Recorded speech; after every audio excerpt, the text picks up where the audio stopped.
Good evening. Welcome to the May 26, 2026 City Council Special Meeting. Thank you for joining us. It is 5:31 p.m. Ms. Solom, please call the roll. Councilmember Murphy, Here. Councilmember Watton, Here. Councilmember Holloway, Here. Councilmember Washington, Councilmember Cotton, Present. Councilmember Tessman, Present. Councilmember Johnson. Try that again here.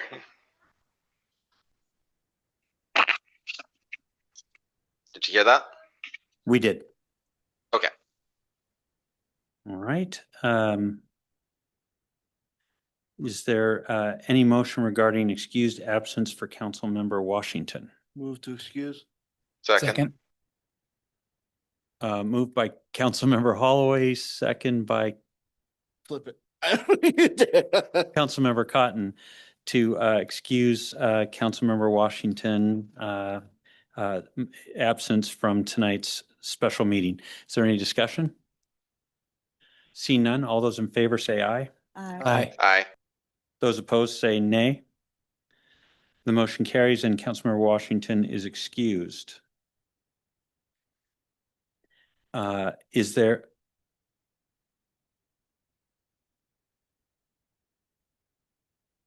a motion to approve the agenda? So move. Second. Moved by Councilmember Holloway, second by Councilmember Murphy to approve the agenda. Is there any discussion? Seeing none, all those in favor say aye. Aye. Those opposed say nay. Motion to approve the agenda is approved. Tonight's item is single item on the special agenda, an executive session pursuant to RCW 42.30.1101I to discuss with legal counsel representing the agency matters relating to agency enforcement actions, or to discuss with legal counsel representing the agency litigation or potential litigation to which the agency, the governing body, or a member acting in an official capacity is or is likely to become a party when public knowledge regarding the discussion is likely to result in an adverse legal or financial consequence to the agency. No action will follow the executive session, and so we will adjourn directly from the executive session. The executive session will include City Attorney Dina Burke, council members, outside counsel, and myself. Ms. Solom will be informed of the concluding time, which will be reflected in the meeting minutes. The anticipated end time of the executive session is 7 p.m. And we'll now go into executive session.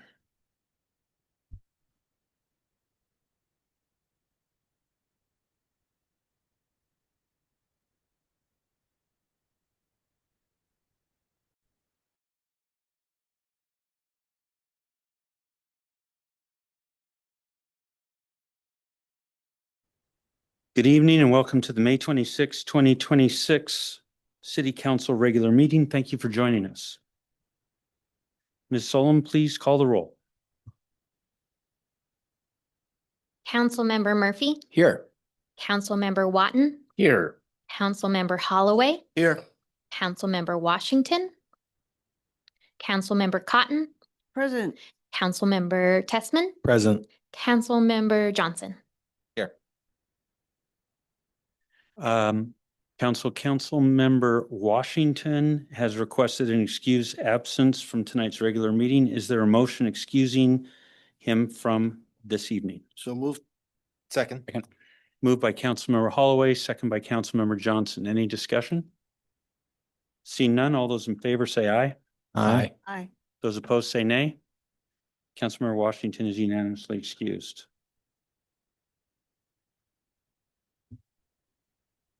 Please stand and joining me in the Pledge of Allegiance. Councilmember Holloway, would you please lead us?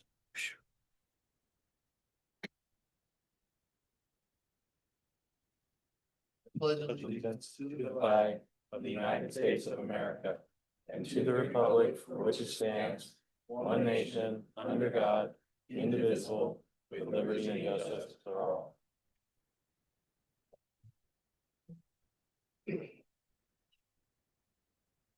Is there a motion to approve the agenda? So moved. Second. Moved by Councilmember Johnson, seconded by Councilmember Holloway. Is there any discussion? Councilmember Johnson. Yes, there was something that came up from a community member earlier this week related to public restrooms. And the question was, is this a policy matter, which is council level, or was it a maintenance matter, which is more administration and staff?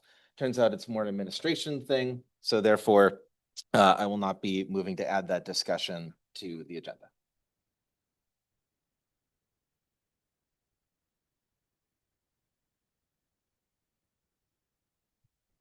All right, Councilmember Cotton. I would like to amend the agenda to move items number 20, discussion of potential BES and use in unincorporated UGA, and 21, discussion of BES working group up to below public comment, but before the consent agenda. Second. Moved by Councilmember Cotton, seconded by Councilmember Watton. Any discussion? Seeing none, all those in favor of that amendment, say aye. Aye. Those opposed, say nay. Amendment passes. Councilmember Johnson. Administration might correct me if I have this wrong, but move to add an appointment to Planning Commission.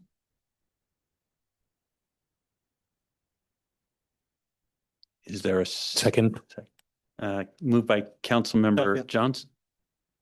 Moved by Councilmember Johnson, second by Councilmember Testman. Any discussion? This is adding under appointments, Under appointments. commission appointment.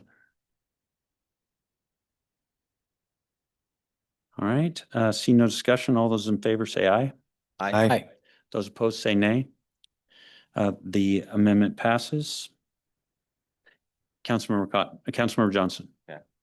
Move to suspend the rules to allow for public comment on during the public comment period for items that are not on the agenda, to allow for comment for items related to a potential land use in unincorporated King County. Second. Moved by Councilmember Johnson, seconded by Councilmember Cotton. Any discussion? Seeing none, all those in favor say aye. Aye. Those opposed say nay. The amendment passes. All right, seeing no further, Councilmember Johnson. I just want to get clarification. I thought that I heard that Councilmember Cotton had moved to, and that we had agreed to move, was it item number 20, the discussion of potential land use up? 20 and 21. 20 And it was 21. Okay, I just want to make sure to include 21. Thank you.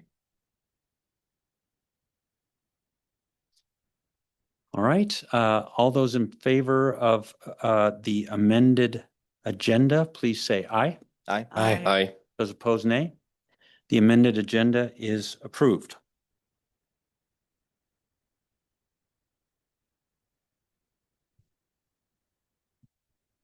Next item is appointments. The first item is council seat number 6, Andre Tessman. And City Attorney, will you swear in Councilmember Tessman?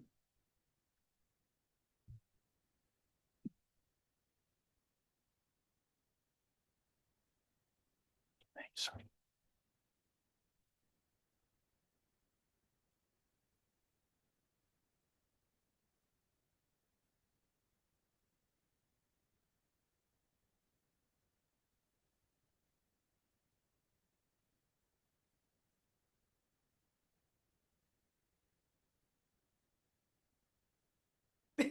Mr. Jimmy, is this working?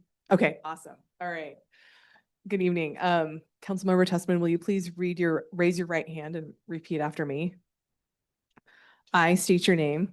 I, Dustin, Having been duly appointed by the City Council appointed by the City Council, to the office of City of Snoqualmie City Council Position Number 6, the office of City of Snoqualmie, Council Position 6, do solemnly swear solemnly swear, that I will faithfully and impartially faithfully, impartially, perform the duties of my office duties of my office as prescribed by law to the best of my ability, and that I will support and maintain the ordinances,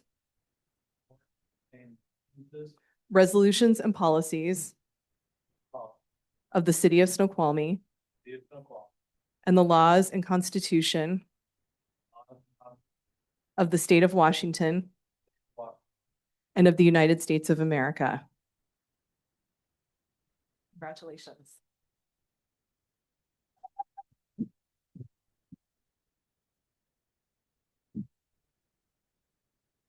I don't know if you want, how you want a photo with the mayor or. Absolutely.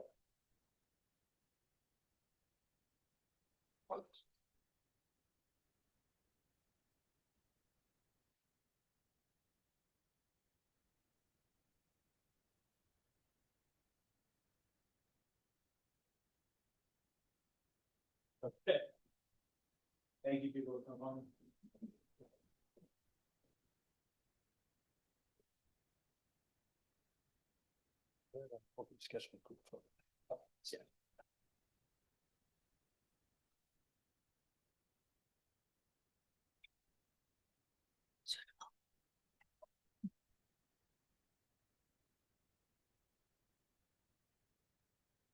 Council, the next item is discussion of city administrator. I want to let you know that we are in discussions with a candidate.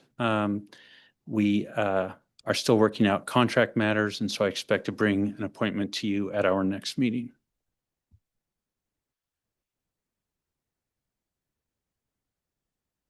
Next item is council committee assignments. Mayor Pro Tem Johnson. Greetings, council. So we have had an issue for a while here where we had a council member who was serving on 3 committees, filling in for a recent vacancy. But we have at the same time, as of late, had a council member who had no committee assignments. And I'd like to square that hole tonight by replacing Councilmember Holloway on the Public Safety Committee with Councilmember Testman. And can I get a motion to do so? So moved. Second. So you've made an appointment and the motion is to confirm your appointment, Right. yes? Got it. Any discussion? Seen, yes, Councilmember Holloway. Sorry, I got to. There's a missed opportunity here for efficiency between the committees. It is, in the future, I'd like you to consider, it is in our best interest to have FNA representation on all of the committees. So FNA is not working on hearsay when it's doing the council agenda. There was reluctance to make adjustments to make that happen this time. I'm not arguing tonight. I'm just advising in the future, we should really consider that.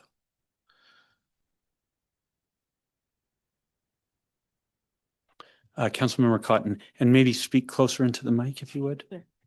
I think that certainly is good to have the firsthand knowledge, but unfortunately with kind of the numbers that we have of 7 council members, that still would put one of the 3 FNA folks on 3 committees. The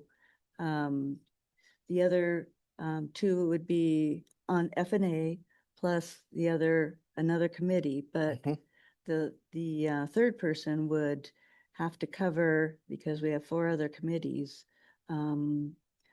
that extra spot. So it unfortunately doesn't work out with the math to do that.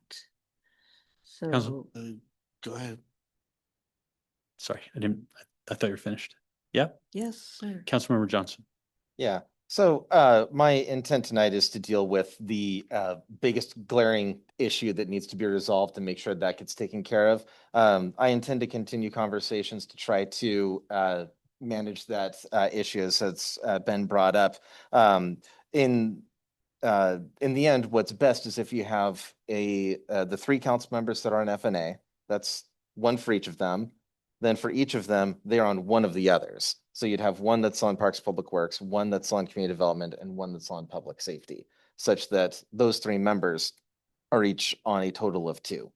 So that's the goal to try to achieve. But that's something that I will continue as your mayor pro tem to try to achieve that. In the meantime, though, to Councilmember Holloway's concern about the idea that we need to have someone on F&A who is up to speed on what's going on with public safety. My commitment is to not be a shadow member who participates in any way, but rather to join and be listening in as just as any member of the public is able to do so, such that when F&A comes, then I will be informed as to what happened.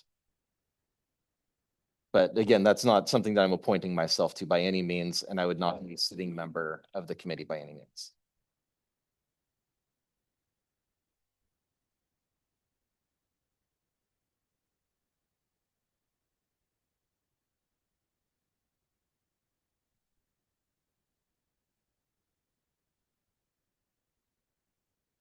Okay, Councilmember Watton. Thank you. And as Chair of Public Safety, I am thrilled to have Councilmember Cotton continue her service.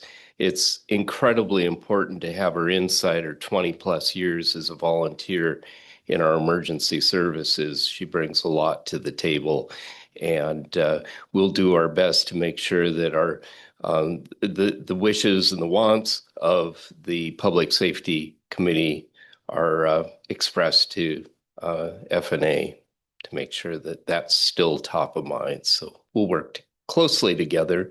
And I look forward to our newest member, Councilmember Tessman. And it'll be great having his insight. And it's always a chance for us to kind of spread the duties among the council members so that we get a little more in depth in the committees and welcome all the public to attend, because that's had a huge impact on things that we're addressing currently in public safety. So thank you very much.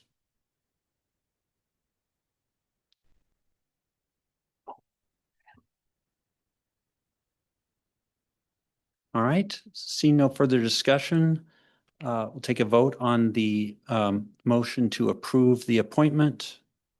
All those in favor say aye. Aye. Those opposed say nay.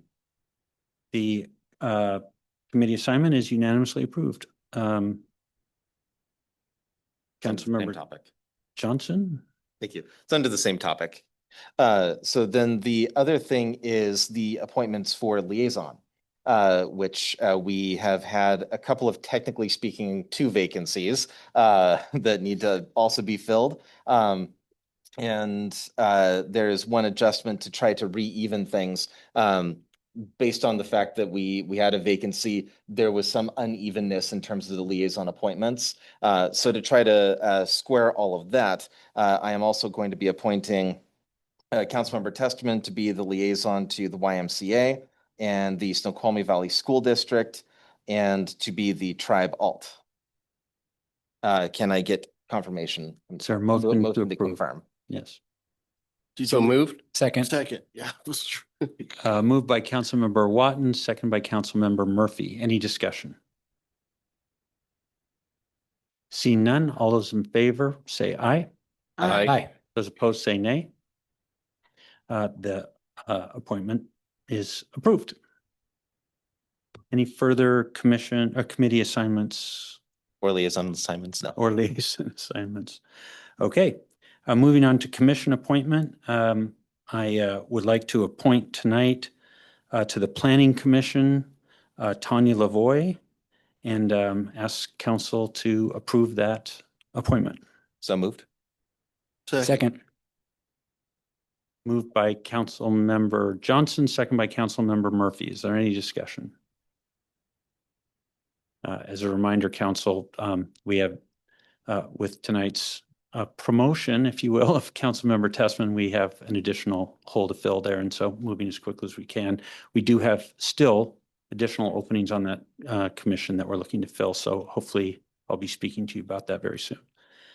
All right, see no further discussion. All those in favor say aye. Aye. Aye. Those opposed say nay.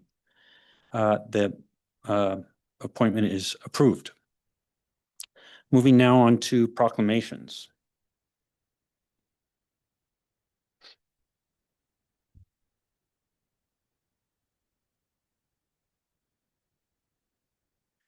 Whereas the city of Snoqualmie proudly recognizes the LGBTQ+ community and honors the many ways its members enrich and strengthen our city through leadership, service, creativity, and community involvement.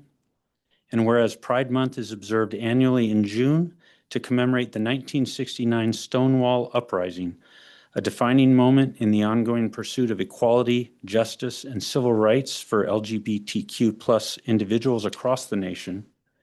And whereas the city of Snoqualmie is committed to fostering a welcoming and inclusive community where every person is valued, respected, and treated with dignity, regardless of sexual orientation, gender identity, or gender expression.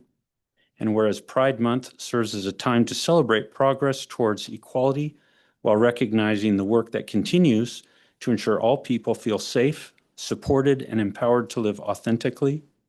And whereas the city of Snoqualmie joins residents, businesses, organizations, and visitors in affirming the importance of diversity and recognizing the positive contributions of LGBTQ+ individuals to the civic, cultural, and economic vitality of our community.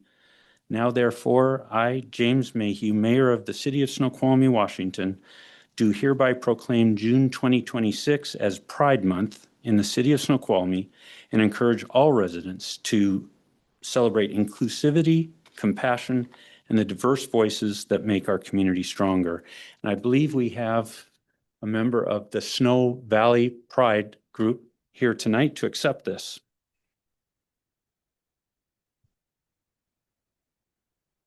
Gregory Jamil.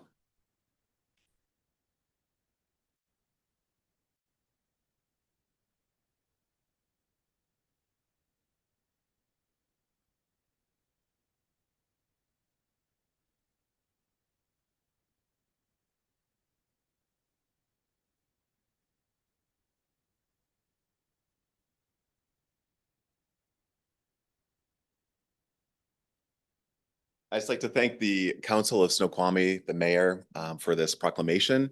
Our time in our country right now is really challenging for being a 2S LGBTQ+ community member, and it really feels beautiful to see this recognition and proclamation acknowledging and honoring all of our community members right here in the town of Snoqualmie. So thank you for that. Really appreciate it. Yeah.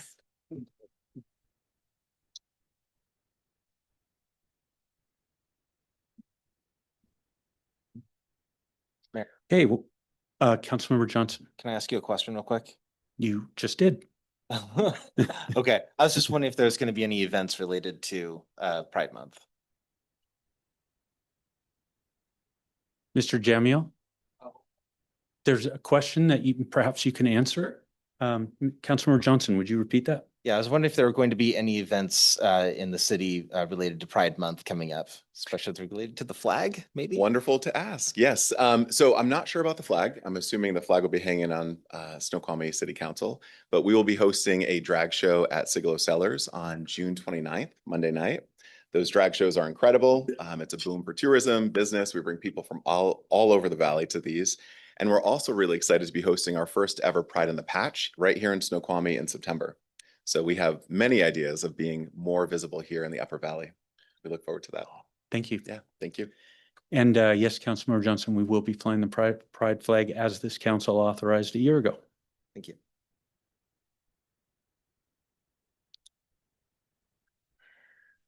All right, moving on to presentations. I think our first presentation is from the Snoqualmie Valley Health. There we go. I knew I could find her. Regarding the Hub project, which we've all been watching go up with great interest. So Executive Director, go ahead. Thank you, council members and Mayor Mayhew for the invitation to be here tonight. I am so excited. It's hard to follow Greg though, because there's nobody more exciting than Greg. Excited for it to be Pride Month, excited for the hospital to also support Pride Month and fly our flag. But I wanted to bring some excitement to the room tonight. It feels a little heavy, but I when the mayor invited me to come, I'm like, he said there's gonna be a lot of people. I'm like, sweet. I can't wait to tell you all about this project. So I'm gonna go through a little bit quick because I want to save time for questions. I hope you guys will have some. I also want to recognize the incredible support that we've had from the city and the staff actually, and no thanks to maybe mayor, no, I'm kidding. The staff has been wonderful. We really appreciate them and we appreciate for it to be able to bring this project to your community or our community. Right. And next slide, please. So a little bit about how the hub came to be, because this is really important. When I've grown up in the Snoqualmie Valley. I grew up in Monroe. I'm local. I hunt and fish and camped here in the valley with my family and my father. And so I got to watch Snoqualmie grow up. I never thought this would be a place that I came to work. And then getting the opportunity to be here, it was really amazing to be able to bring all of my healthcare skills. I've been a CEO in Washington State and public hospital districts for 20 years now. And to get to come back and serve my community where I grew up is absolutely amazing. I'm excited about this project because it takes a healthcare system that basically had failure to thrive. It was something that was just bumping along and trying to sustain and trying to keep the doors open to something that actually is going to be beneficial in serving this community for years to come. And the healthcare system itself had really just been it's trying to keep its doors open. So basically it became a skilled nursing center and did mostly just some emergency care and really did long-term care. I've been here for 5.5 years now, and we've been working for the past 5.5 years towards a bigger vision to be able to be more integrated and better support this community in a larger way. And that's really what the hub is, the next step in the next generation of that strategic plan.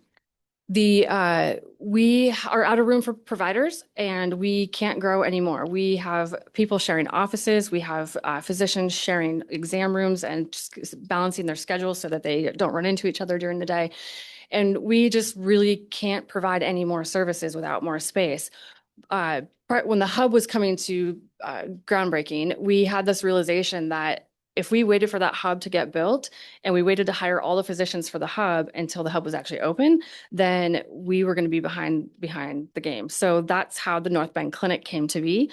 So thankful to my team, the support we got from the city of North Bend to be able to build a beautiful clinic. It's allowing us to hire 4 providers ahead of the hub opening. So we're excited about that. The clinic has been busy, been well received, and grateful to be able to expand into greater of our hospital districts. You may or may not know that Snoqualmie Valley Health is your public hospital district. We are a municipality and we are here just like a school district. We have a boundary, and that includes the city of North Bend, Snoqualmie, Falls City, Carnation, and Preston. So we have quite the geographic range. We serve all the way up to Tiger Summit, and then all the way up to Snoqualmie Summit as well is within our hospital district boundaries. So we have a very large area to cover.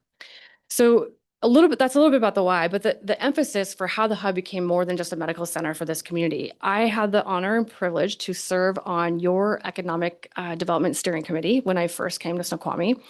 And I got to learn from residents, elected officials, people that business people that really were invested in what it meant to have a thriving community here.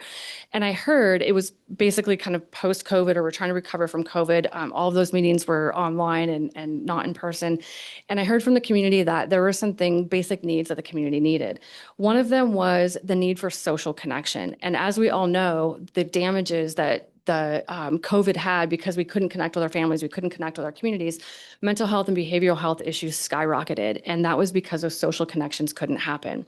The other thing that I heard loud and clear from this community was they wanted more places to eat. They wanted more options to be able to have healthy foods and have foods be a part of their healthcare journey. So that's a little bit about how the hub came to be. And I'm going to show you a little bit about what's been programmed in there. And if you guys have any questions as I go, I sometimes take a breath, but I sometimes don't. So just raise your hand and I'll take one and you can ask your question. All right, next slide, please. Guiding principles. Sometimes we do guiding principles for a project and we do them because they look pretty and we put them on a shelf. We're like, oh, look, they're pretty. They're our guiding principles. We actually use ours and they're very, very important in this project. And it's great for the council to understand the why behind these. But community health and wellness, first and foremost, we do a community health needs assessment. So we learn where are the strengths and the weaknesses in the healthcare programs in our communities. And we deliver services based on what those needs are. So for example, we raised money, grant money, or foundation money to be able to put a 3D mammography machine in last year. And it's the first 3D mammo in the area. There hasn't been one out in this end of the county ever.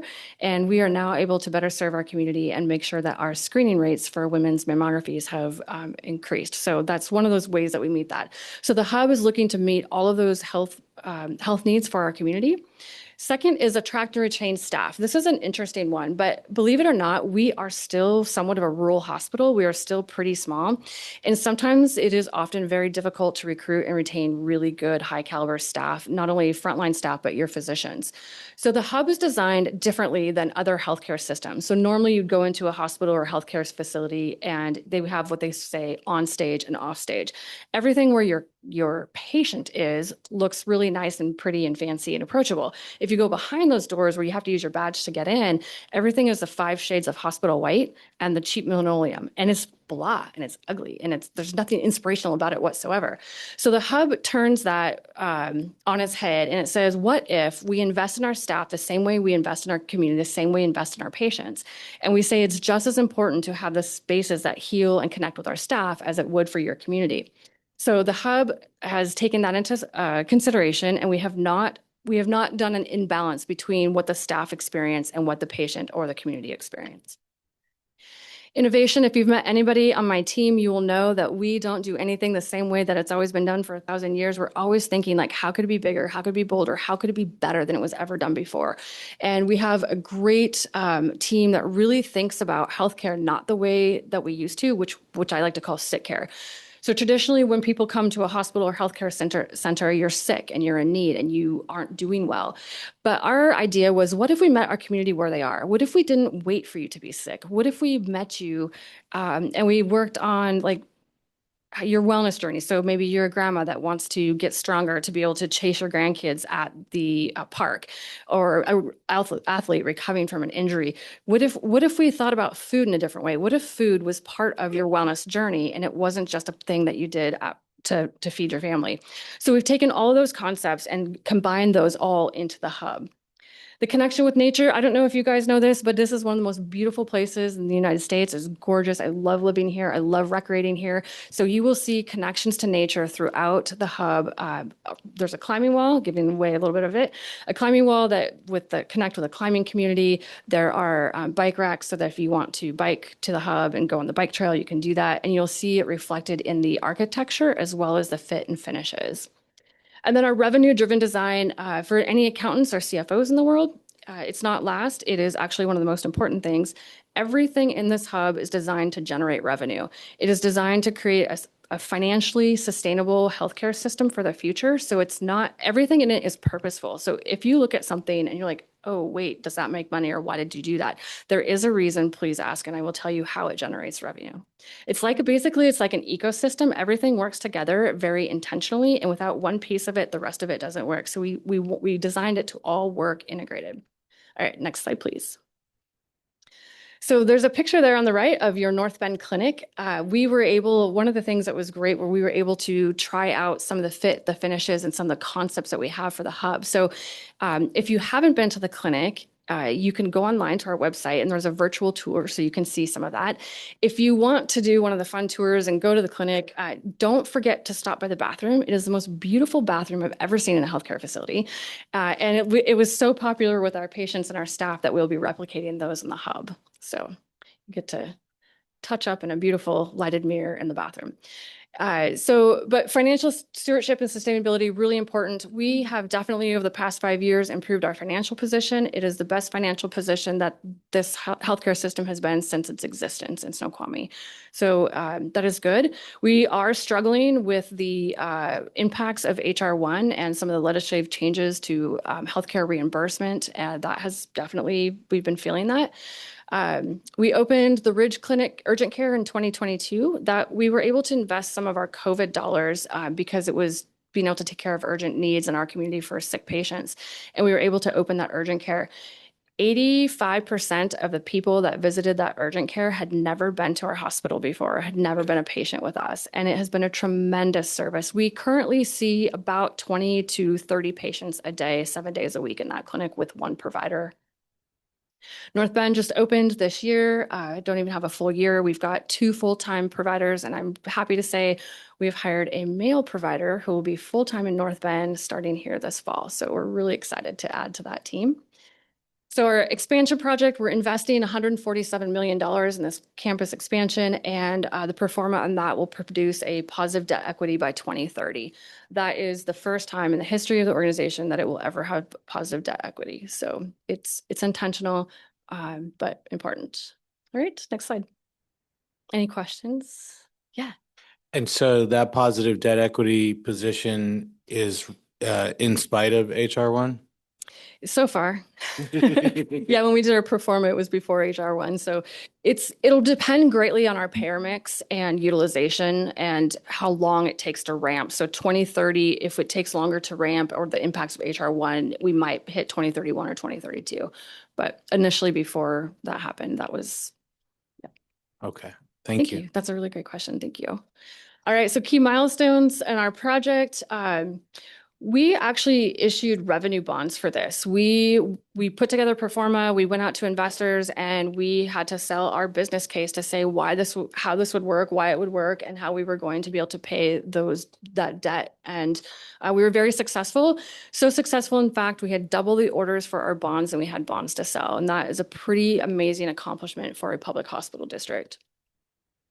We have been graced by receiving some state, federal, and county funds. We have had appropriations at both the state and federal and county to be able to support this project. So it's nice to see that our elected officials believe in this project and believe in this community and are investing in Snoqualmie because of the great work that this team is doing.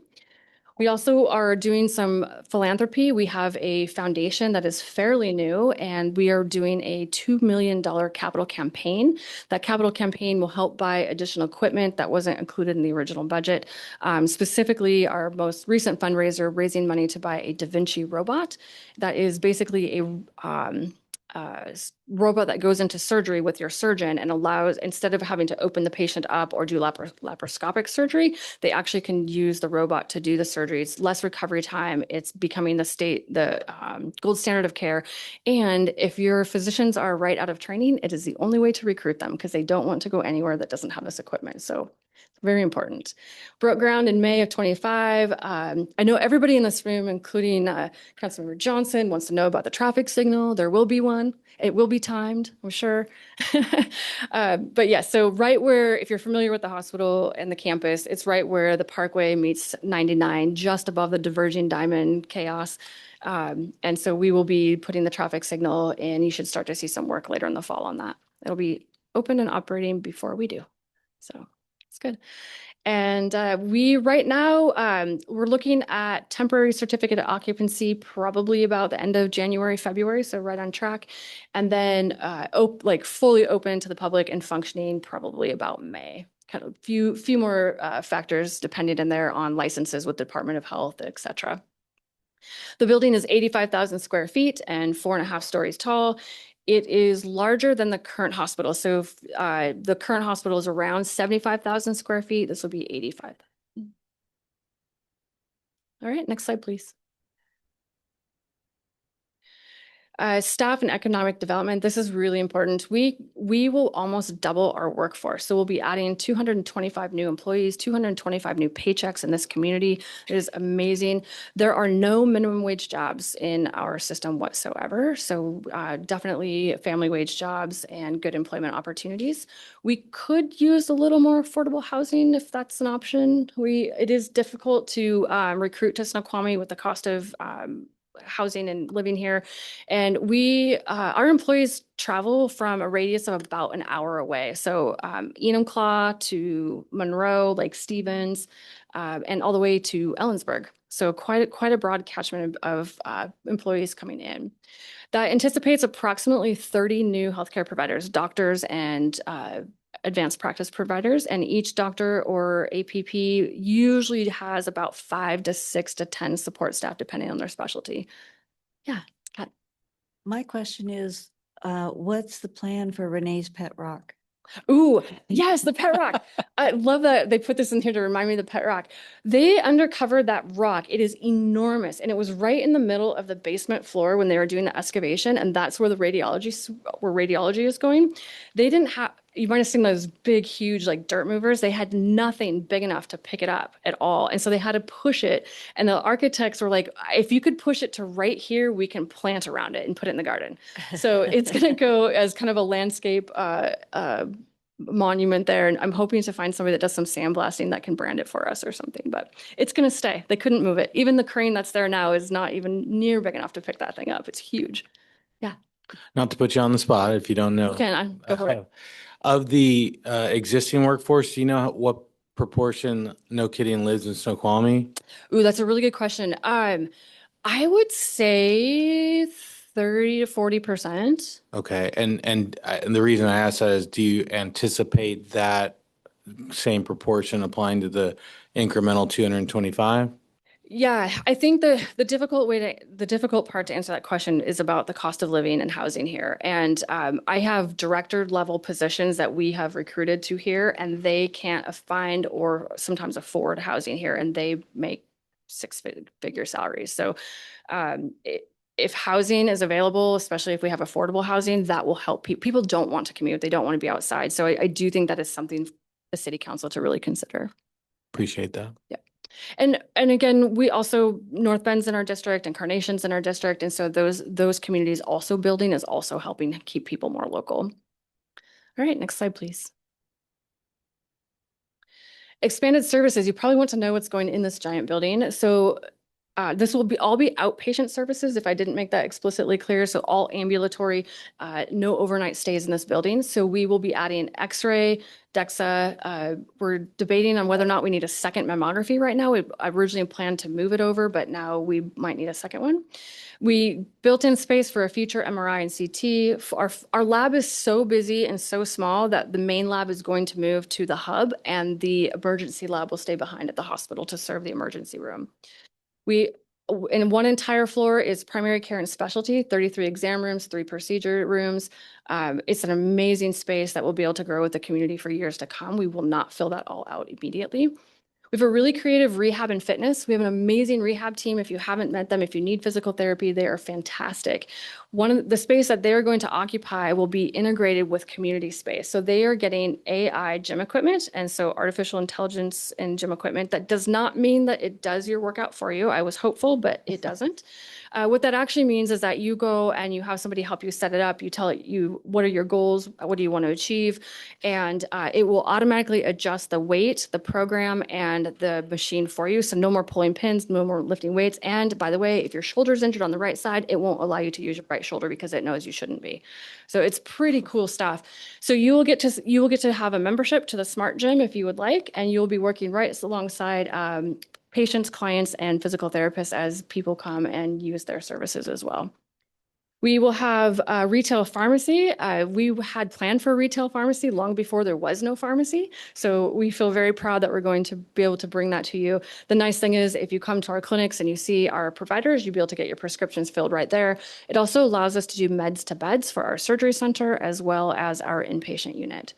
We are adding the urgent care that we have now has 4 rooms and it's maxed out. And so our new urgent care will move to the hub so we can expand and have more providers.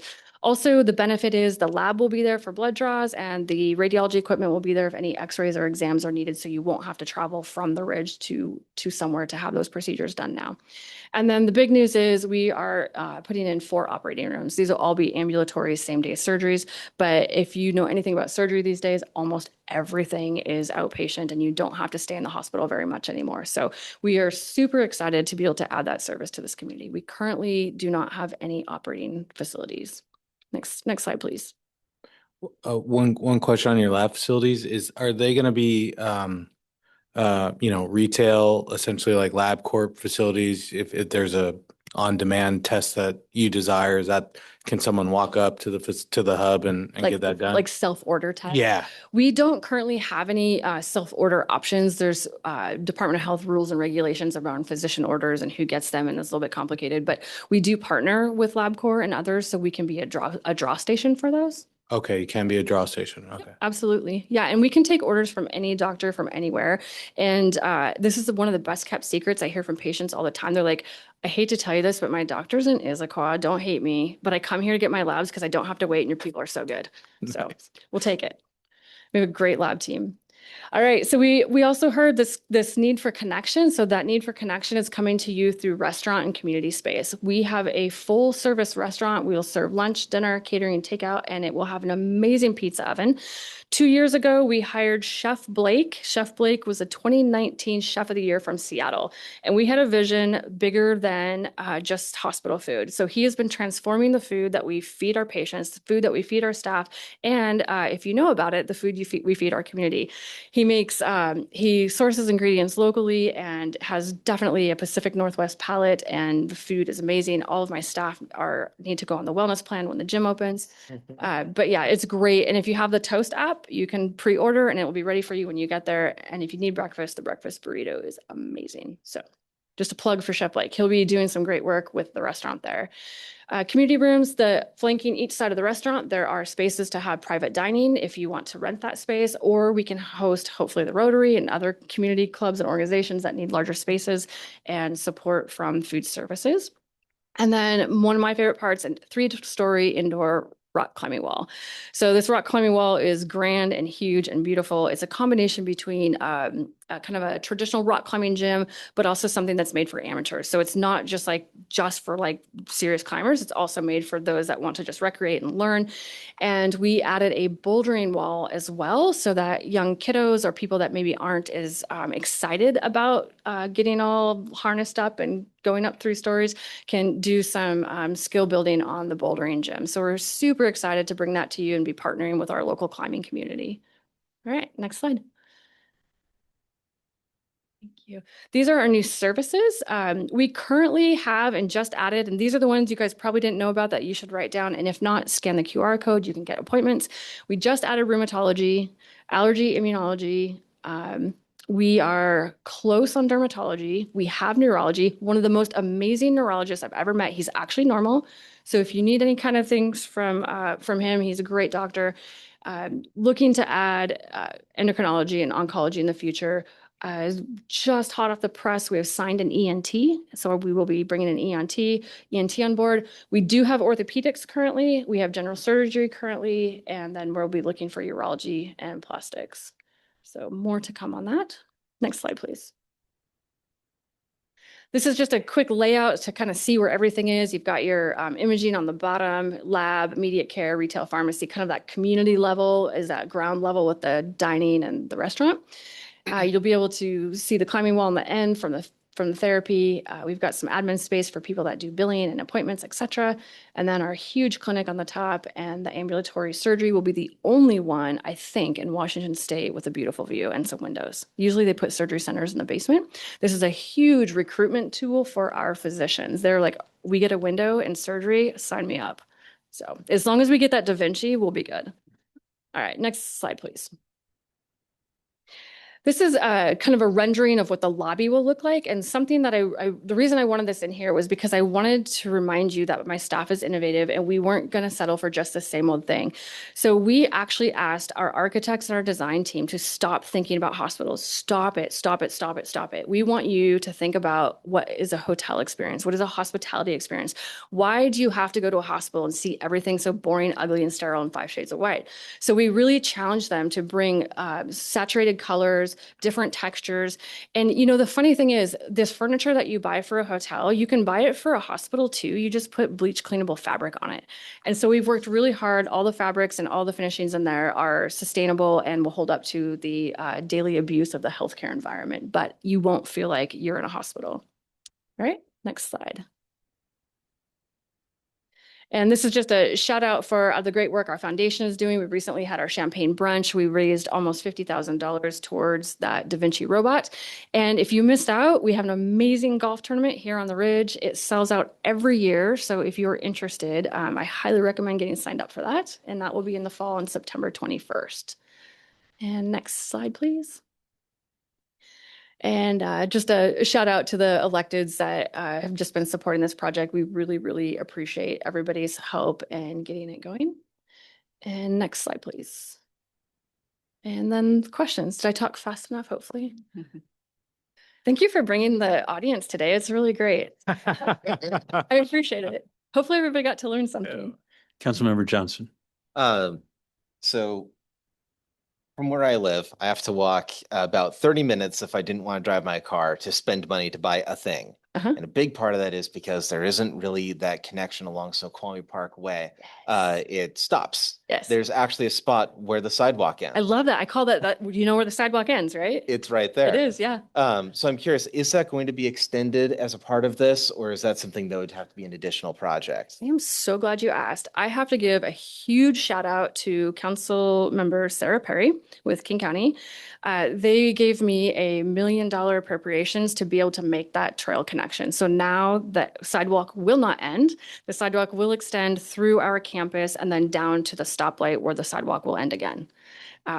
Till the future. But yes, we're trying. We're getting a little bit closer. And the nice part about that is it allows us to not be dependent on vehicles for people to get their care with us or to come to the restaurant. Kids can ride their bikes. Hopefully they're not the motorbikes, but they can ride their bikes.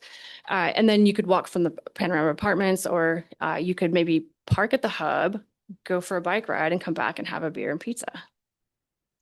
So definitely trying to make sure that it's connected with the community in different ways. All right, Executive Director Jensen, thank you very much. Yes, thank you guys. Appreciate the invitation. Thank you. Thank you.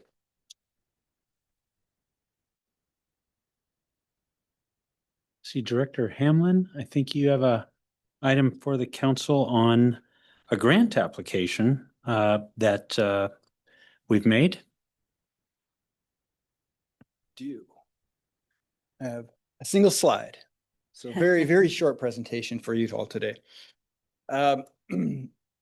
So as says, community project funding. This is an appropriation program, and by way of an introduction, I guess, or a description of this program, I'm going to do no better than to read right out of the Community Project Funding Resource Guide, which says, historically, the House Appropriations Committee has accepted community project funding requests to allow members of Congress to directly address the most significant needs of the communities they represent.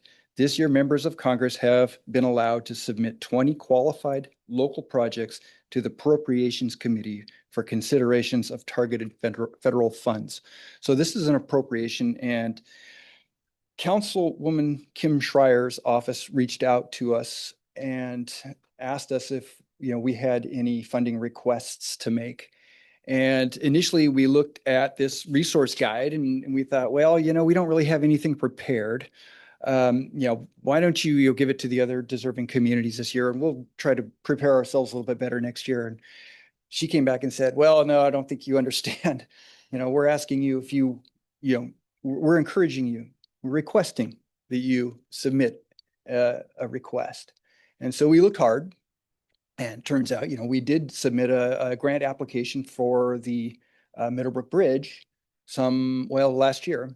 It was unsuccessful, but we still had all that grant material available. So we dusted that material off and went through the resource guide and tailored our application to meet the requirements of the resource guide. And after a bit of back and forth, we had come up with a request for $2.6 million to do primarily painting and some metal work on the existing Middlebrook Bridge and some pier improvements as well. So we did submit that, and we learned shortly afterwards that has been advanced to the House of Appropriations or to the legislature for consideration. So we're hopeful. We haven't got any money yet, but we're hopeful that we'll get something out of that. So any questions? Councilmember Cotton. When would you expect to find out? I think by August is when we're hoping to find out. Okay. Yeah. Councilmember Murphy. So I've told the mayor this, but I think this is exactly the type of opportunistic seeking of funds that the city should be doing more of. And I'm really glad that we kind of did the drop everything and scramble to kind of get our ducks in a row for this. There will certainly be other opportunities that come down the line from the federal government or from other jurisdictions, but I'm very pleased to see that we're proactive in finding other sources of funds that exist outside of our normal sources of funds. Councilmember Johnson. Yeah, and kind of similar line of thinking, there are other cities that have staff members who specifically go around looking for grants that we've been lacking for some time. And we may have an opportunity tonight to bring someone on board who that'd be one of their duties would be to look for these kinds of grants. Councilmember Tessman. So, Director Hamlin, is this is a recurring Yes. process? Yes. Okay. Yes. And so this year they had 20, they were entertaining 20 projects from each of the council members. And so, I mean, huge kudos to Kim Schreier for following up with us and saying, no, you know, you need to get a request in. And yeah, we're very much appreciative that they kind of stayed with us on this one and and kind of held our hand through the process. And so the reason I asked that question is, does our capital improvement plan kind of have a section where maybe like we're projecting out, okay, in 27, this will be our request in 28 and so on and so forth? We do, but we can't really count on that money. So, Sure. you know, yeah. So there are several projects within our CIP, which we anticipate moving forward if we can get funding. And so there are lots of different grants and some appropriations that are available to us.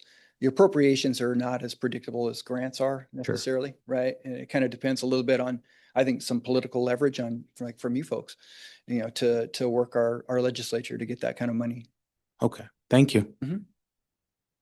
If I could, counsel, just let you know, an appropriation is a much different thing than a grant. A direct appropriation, whether in this case from the federal government, if we're to be successful, or from the state, it allows us to do a lot more, and it comes directly to us without going through the whole grant application process, without being competitively scored in a formal grant process. So when we're able to use our relationships with our state and federal legislators to generate these opportunities, and then our staff's able to pursue them, this really can make a big difference to us, our ability to leverage our funds. $2.6 million is a big number to Snoqualmie. And this is the kind of thing that using your relationships to kind of bring those opportunities to the city make a big difference. So thank you for all your work, and thank you to Congresswoman Schreier for this fantastic opportunity. Advancing this to the House Appropriations Committee is a big step. Applying is one thing. Actually having it go through to the House Appropriations Committee is a fantastic forward step, and we're very hopeful. Thank you, Director Hamlin.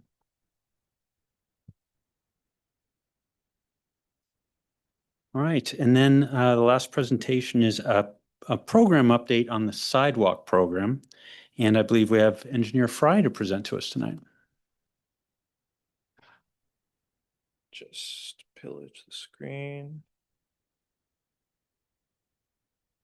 Well,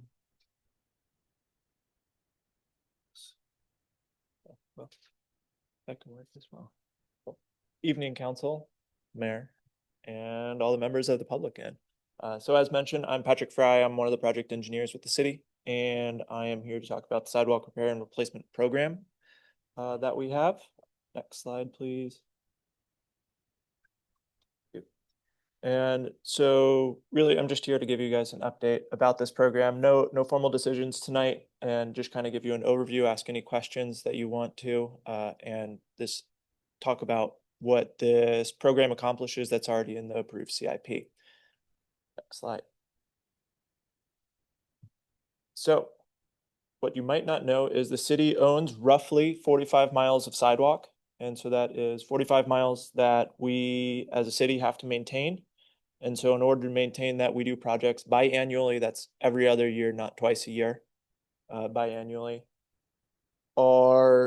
Its locations are collected throughout those 2 years. And so those come in from members of the public informing us. Also comes in from employees that are out and about and just let us know about any issues that they come across.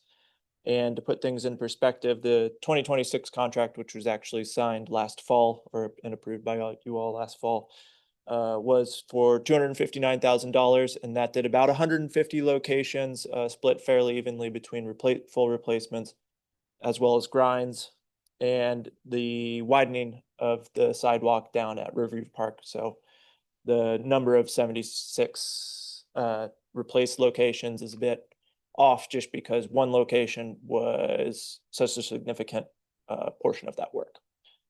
Next slide. And so the way that you all can report any trip hazards that you come across is either through our website, which on the right-hand side of this page, you'll see the report a sidewalk trip hazard webpage. So that's what you can find on our city website. It generates an email that goes directly to me, which then goes into that living list of a document. Alternatively, you can email or call Public Works Concerns. So that's just the general hotline number that you'll find on the Public Works number. Or you can just reach out and contact me. Most of you all have my email, and that also works, and that I get a surprising number of locations just based on that. So next slide, please. And so once you do report it, we don't just sit on our laurels and wait for the replacement. What we do in-house is we will paint the displacement or put in some sort of temporary fix. That's the cold mix asphalt that you see there. And so these are just temporary fixes because the paint wears away after a certain amount of time, or that cold mix, it'll unravel. The freeze thaws are harsh on them, or just bikes running over them will cause it to unravel and expose the trip hazard again. So what we do is, next slide, is we have different treatment methods. And from there, this is what goes out to contract, typically at least. And so one of the treatment methods is what we call grinding. And so that's simply just grinding down the edges of that displacement. I'm sure you've seen these all around, but really it's only a temporary fix because whatever caused that displacement likely hasn't been dealt with.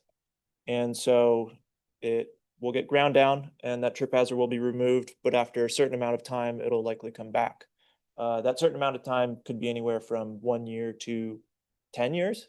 I've seen some grinds last my entire tenure here. So temporary is a broad term in this instance. Grinding works on 2-inch displacements or less. So that's only a 2-inch rise in the sidewalks. And that's simply because these sidewalks are 4 inches wide. If you take off more than half of its width, then it's subject to just breaking at the edges there. And further, more permanent repair would just be simply removing and replacing the sidewalks. And so that's simple. That's just removing the sidewalk, removing whatever caused the damage, and then replacing it. And so in this picture on the right, what was causing that damage are tree roots.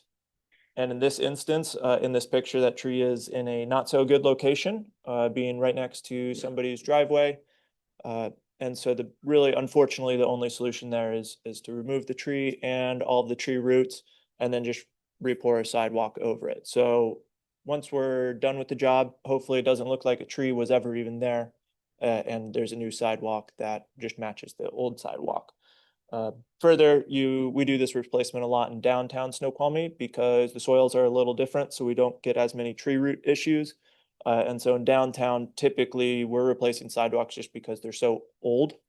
They've lasted as long as their lifespan has lasted, and they just need to be removed and replaced.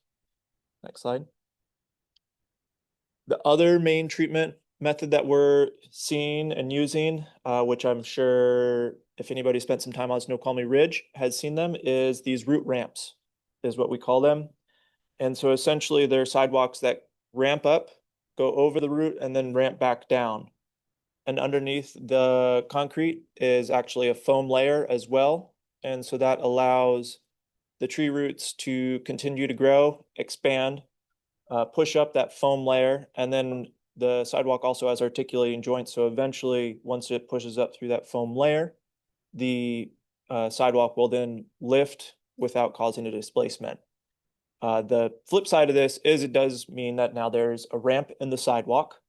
And so that's why you're going to see all of the ups and downs essentially along the Snoqualmie Ridge sidewalk. But this allows the tree to continue to survive and grow and flourish.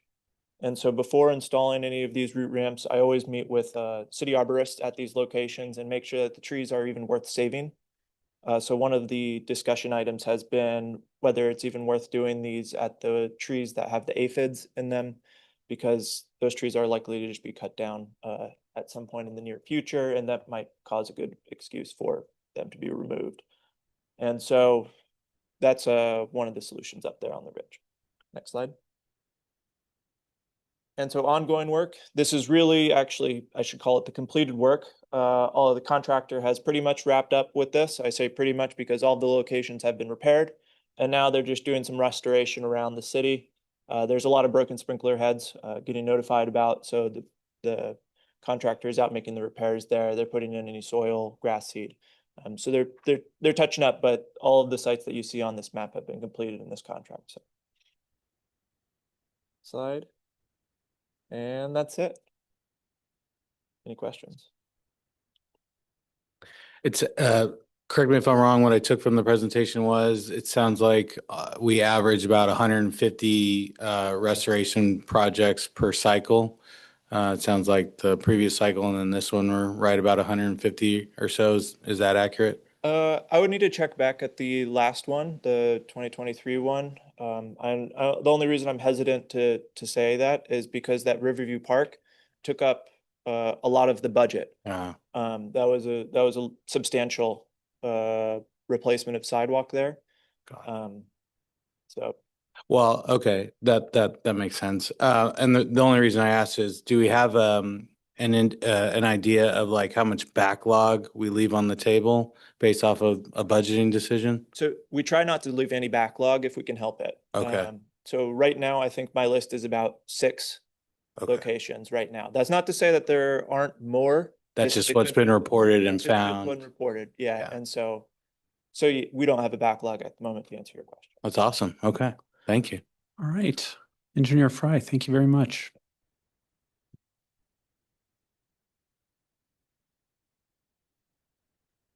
All right, at this time, we will provide time for public comment on items not on the agenda and regarding proposed land use in King County adjacent to the city. Comments on agenda items will be taken during discussion of each. Public comments are taken in person or in writing that may be submitted in person, mail, or email to cityclerk@snoqualmie.gov. First, a few ground rules. Comments will be limited to 3 minutes each. Please come forward to the podium and state your name and city of residence for the record. Please direct your comments to the council as a whole and not to individual members.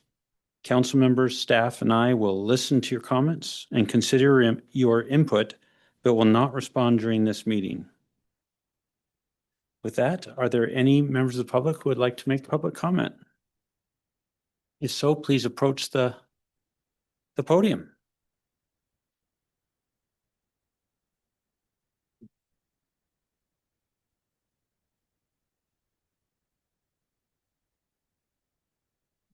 All right, see no one approach. We will, public comment is now closed. Move on now to item number 20 on the agenda. Discussion of potential best land use in unincorporated UGA. Councilmember Johnson. Yeah, technically on item number 20, I don't actually have much. It's going to be on the other parts that are generally related. Would it be in order for me to move to amend the agenda to move up item number 17 as well? You have the floor. Okay, then move to item number 17. That's AB 26-027. Excuse me. An ordinance of the city of Snoqualmie establishing a moratorium on new battery energy storage system facilities and establishing work program for development of regulations to immediately following item number 20. And then that would then be followed by item number 21. Second. Motion by Councilmember Johnson, second by Councilmember Murphy to move item number 17 to immediately following item number 20. Is there any discussion? All right, seeing none, all those in favor say aye. Aye. Aye. Those opposed say nay. The motion carries. Item 17 will follow item 20. Any further discussion of item 20? Seeing none, we'll move on to item 17, which is Agenda Bill 26-027, an ordinance of the City of Snoqualmie establishing a moratorium on new battery energy storage system facilities and establishing a work program for development of regulations. Councilmember Johnson, if you could read in the introduction and the motion, as this is a second read of this item. Very well. This is to establish a temporary moratorium to allow evaluation and potential development of standards for battery energy storage systems. Move to adopt an ordinance number 1322, moratorium on new battery energy storage system facilities. Second. Moved by Councilmember Johnson, second by Councilmember Holloway to adopt ordinance number 1322. Is there any, before we begin, is there any public comment on this item?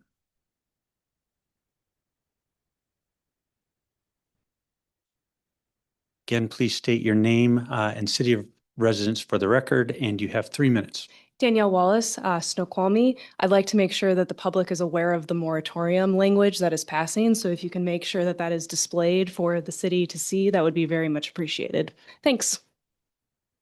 Thank you, Ms. Wallace. Is there any further public comment? Good evening. My name is Sydney Savara, and I've been a resident of Snoqualmie Ridge for over 25 years now. And I want to say that the proposed moratorium is a welcome and important step for Snoqualmie in creating an overarching long-term policy statement. At our doorstep right now, however, is an immediate, urgent, and specific threat to the safety and well-being of our community.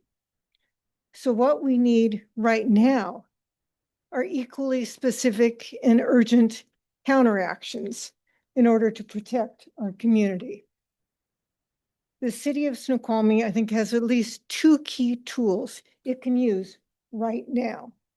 It could prevent access to the substation the proposed BESS site would need to connect to. I believe it is located within the city of Snoqualmie and within our jurisdiction.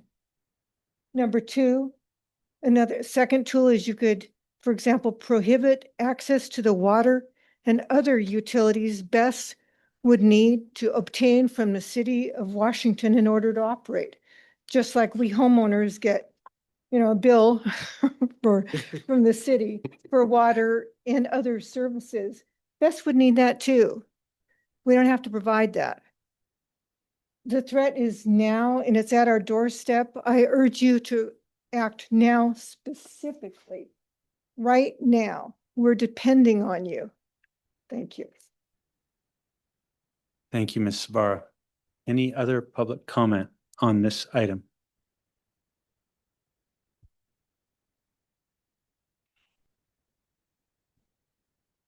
All right, seeing none. Council, any discussion? Councilmember Johnson. Yeah, first, I wanted to thank the mayor for surprising. I'll only speak for myself. I was a bit surprised at our last meeting, but I appreciate the mayor and the administration's efforts on putting together a moratorium that the council could consider. I did want to clarify which version is technically on the table. I believe that it is this one here, but I would like to just make sure. And also, because last time I was kind of surprised by it, I didn't think to move to put it up on the screen. Also, to just put it up on screen what the current version is. Cut me off. Sorry.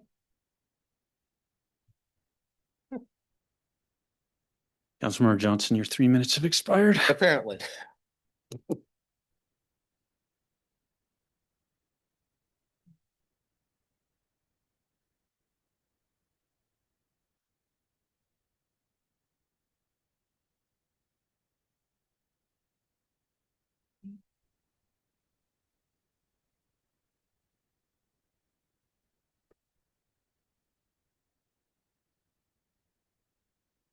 Councilmember Murphy. Yes, I move to amend the pending motion in the form of a substitute by replacing it in its entirety with the following.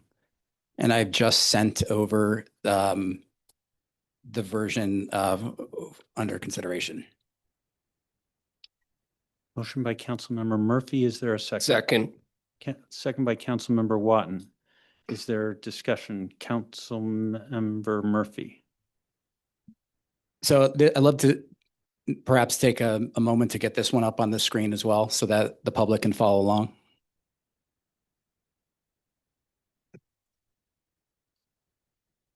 We'll need to take a 5-minute recess to work out the mechanics for that. So we will return at 8:20. We are in recess. That's 8.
Already at 8:30.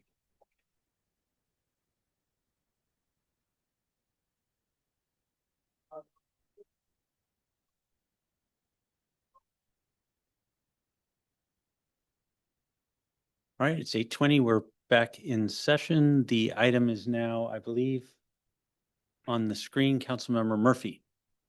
Sure. So what we're seeing here is mostly the same version that we discussed during Parks and Public Works Committee last week. There are two notable changes in addition to that. And actually, you're seeing them right here. These two bullet points are what's different about what we had looked at last week in Parks and Public Works and what you're seeing today. One of the things we talked about in Parks and Public Works was looking at how we can better communicate with respect to impact on housing targets and land use, specifically the targets that are kind of coming down mandated by King County. I wanted to capture that a little bit better. Otherwise, these are the rest of this version. These red lines that you see here are the changes that we discussed in Parks and Public Works, but also the changes that our community members have brought forth to us in this process to help us find a moratorium that fits a balance, right, between other versions that perhaps went further and maybe versions that didn't go quite far enough. So my hope is that this strikes that balance and allows us to go on the record on this really important topic. The last thing I'll mention is that, we have peer municipalities within King County that have taken action or are in the midst of taking action. So North Bend, of course, as we know, passed their moratorium last week. Carnation, I believe, has gone through a first reading of their moratorium and is, I think, set to pass theirs next week as well. So I think, as we know, there's tremendous valley-wide concern related to battery energy storage systems. The moratorium gives cities the time to better study the issue, to press pause and look into all of these matters, which are important to look into.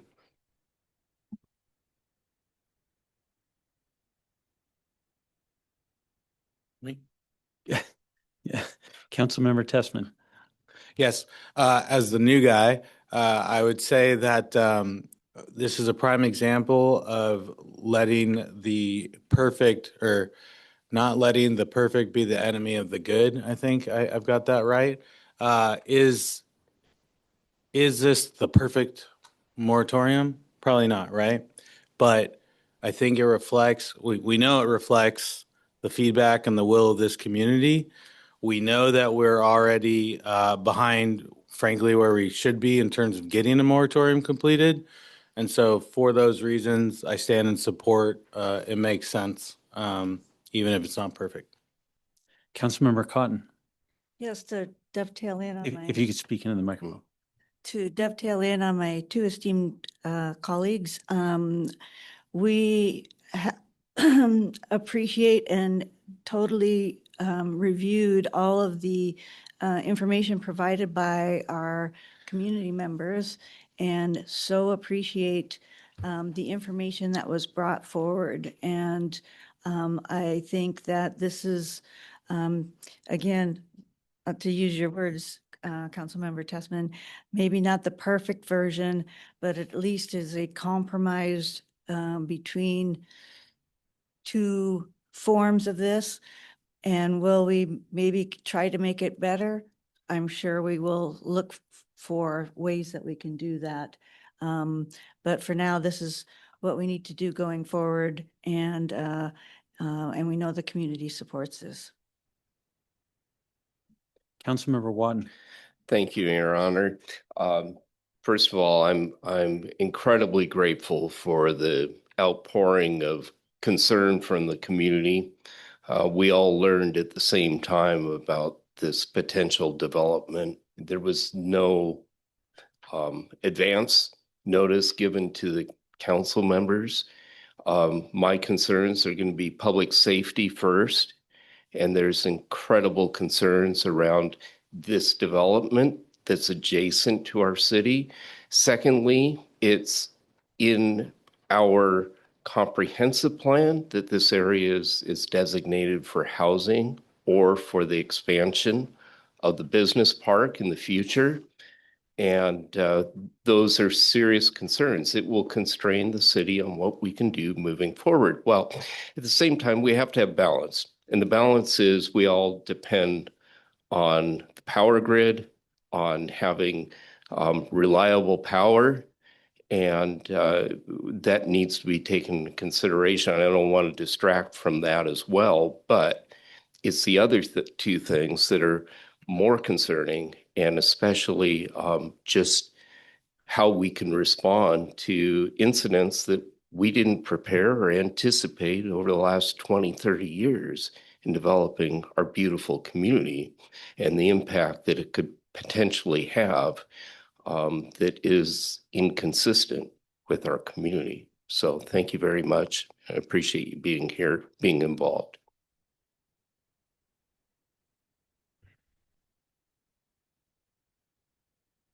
All right, seeing no further discussion, the question is whether to amend the agenda bill to replace it in its entirety with the version that is currently on the screen. Councilmember Holloway. So I pushed to get this in here. And I'm really frustrated tonight that I'm still at a either or as opposed to a compromise position. Okay. I still would like this. I think we should vote tonight and accept it and put that forward. But there were some concerns. I think we should have some further discussion. And I motioned that we had talked about a Friday meeting, that this continued to be on the agenda for our Friday meeting, that we'll have a discussion later on. Just in case there are any major issues here that we're knee jerking into. But this has got to move faster, so let's do it. Councilmember Holloway, your motion is out of order at There this was no time. motion at this stage. Anyway, City Attorney. Thank you, Mayor. I just wanted to mention for Section 8, I think that was intended to be titled corrections. Ironically, that's the section that says the city attorney or city clerk can fix clerical mistakes. So there's no need to make a motion to fix it, but I know we have a lot of community interest. So if this does pass, that Section 8 would be retitled corrections. It's just the section that enables city attorney and city clerk or codifiers to make just simple corrections that don't have any substantive impact. But it does mean that this is not under the emergency authority of the moratorium that you're doing this. It's going to be effective 5 days after passage. And so just wanted to clarify that. So immediately? Yeah. All right. So the motion that's on the floor currently is to amend the agenda bill to replace in its entirety the wording with the wording you currently see on the screen. Councilmember Murphy. So my understanding from where we left it last time was that we struck the emergency elements out of this. And I think the title is just a holdover from that former version. And that I'm just kind of offering explanation for what we're seeing here. I don't think that changes, at least from my perspective, the substance of us needing to make this emergency or have it passed within 5 days. But yeah, I just wanted to offer that explanation because I think it was a holdover from a prior version. And I think we had already taken out the emergency provisions when we discussed this 2 weeks ago. Yeah. Councilmember Murphy, so your choices are to either just leave it as it is, in which case that will get corrected as a correction by the city attorney or the city clerk, or alternately, you could just remove that wording by motion now and replace it with corrections. I think we can leave it as is and have the city attorney. Scribner's error. Yeah, revise it. Councilmember Tessman. So I do want to draw to the council's attention the effective date. Now, Section 9. Section 9, I don't know, we've had a lot of drafts going back and forth. I don't know, the goal on that was to allow room for the Friday meeting. Obviously, that's more than is necessary, or if we intended for it to be effective immediately upon voting tonight. Councilmember Johnson. I believe that that might be as provided by law, that there's a 5-day. Yeah, if I could just help, in the absence of a declaration of emergency, you would need to, it takes effect 5 days later. So you would, in order to have it take effect more quickly, you would have to declare an emergency. Okay, thank you. All right, see no further discussion. The motion on the floor is to amend the motion, the agenda bill, to replace the wording in its entirety with the wording that is on the screen right now. Seeing no further discussion, all those in favor say aye. Aye. Those opposed say nay. The motion carries and the agenda bill is amended. Is there any further discussion on the agenda bill as amended? Councilmember Johnson. Move to hold a special meeting on Friday with, I guess we'll figure out what will go in it. Special meeting on Friday with at least one item would be discussion and possible action related to ordinance 1322. Sorry, Councilmember, your motion is out of order at this time. There's a motion on the floor. You can bring it up after that motion is resolved. Right now, there's a motion to pass the amended agenda bill, and you'll need to dispose of that item first. So any further discussion on the agenda bill as amended? All right, see none. All those in favor of the agenda bill as amended say aye. Aye. Those opposed say nay. The agenda bill passes. Councilmember Johnson. Then I believe that I would have to amend the agenda to add an item. Or you could just make a motion. Okay, fine. Move to take it. All right, then move to hold a special meeting on Friday. We'll iron out details after the motion. Sorry, that's not part of my motion. I will start over. Move to hold a special meeting on Friday to discuss and have possible action related to ordinance number 1322. Second. A motion and by Councilmember Johnson, second by Councilmember Holloway. Councilmember Johnson, you're aware that legal counsel is not available to you on Friday, and did you want to set a time? Let's go ahead and set the time at 6 o'clock. Choose wisely. So moved. Second. All right. Okay, you confused me. Are you just clarifying your motion or are you making a new motion? I can, if I'm allowed to clarify, then I'll just make that a clarification. Okay. All right. Discussion, Councilmember Murphy. So understanding wanting to do some follow-up here, but if legal counsel is not available for us Friday, I think that's a pretty crucial element here. So I wonder if that the timing makes sense, or maybe we need to confer with the administration in terms of when legal counsel would be available on this. So that'd be my comment. Councilmember Holloway. So I would like to, if you allow motion to add to the agenda for Friday, a possible letter to Utility Commission in Washington State. Is there a second? Second. Second. Thank you. Moved by Councilmember Holloway, second by Councilmember Cotton, to amend the motion to add a second topic for the meeting. Is there any further discussion, or is there any discussion of the motion to amend? Councilmember Tessman. Okay, I don't know if this is the right place or not, so forgive me. If we've got a lot to cover, so if we're not opposed to it, I would just amend the motion to start earlier. Slash, on the legal question, on the council question, if the administration thinks we'll be in receipt of written feedback, would that suffice? That's a long motion. I know. And if it was a motion, I didn't intend to move. Oh, okay.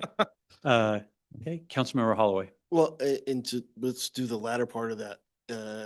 Can we get written legal response on these two items by Friday? I don't know because the outside counsel we're using is out of town. He is available on June 2nd, an alternative date. And so I don't want to promise anything because he's going to be out of pocket.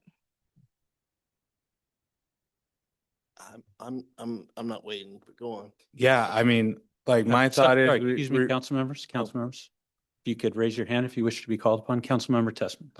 I think we received legal counsel in executive session today. It's not the 99% solution, but I think we're in a position to make the necessary changes on Friday and move. We've already crossed the Rubicon, so. Is that like the river? Sorry, council members, if we could maintain order, please. Okay, seeing no further discussion, the motion. What is the motion? What's Chair.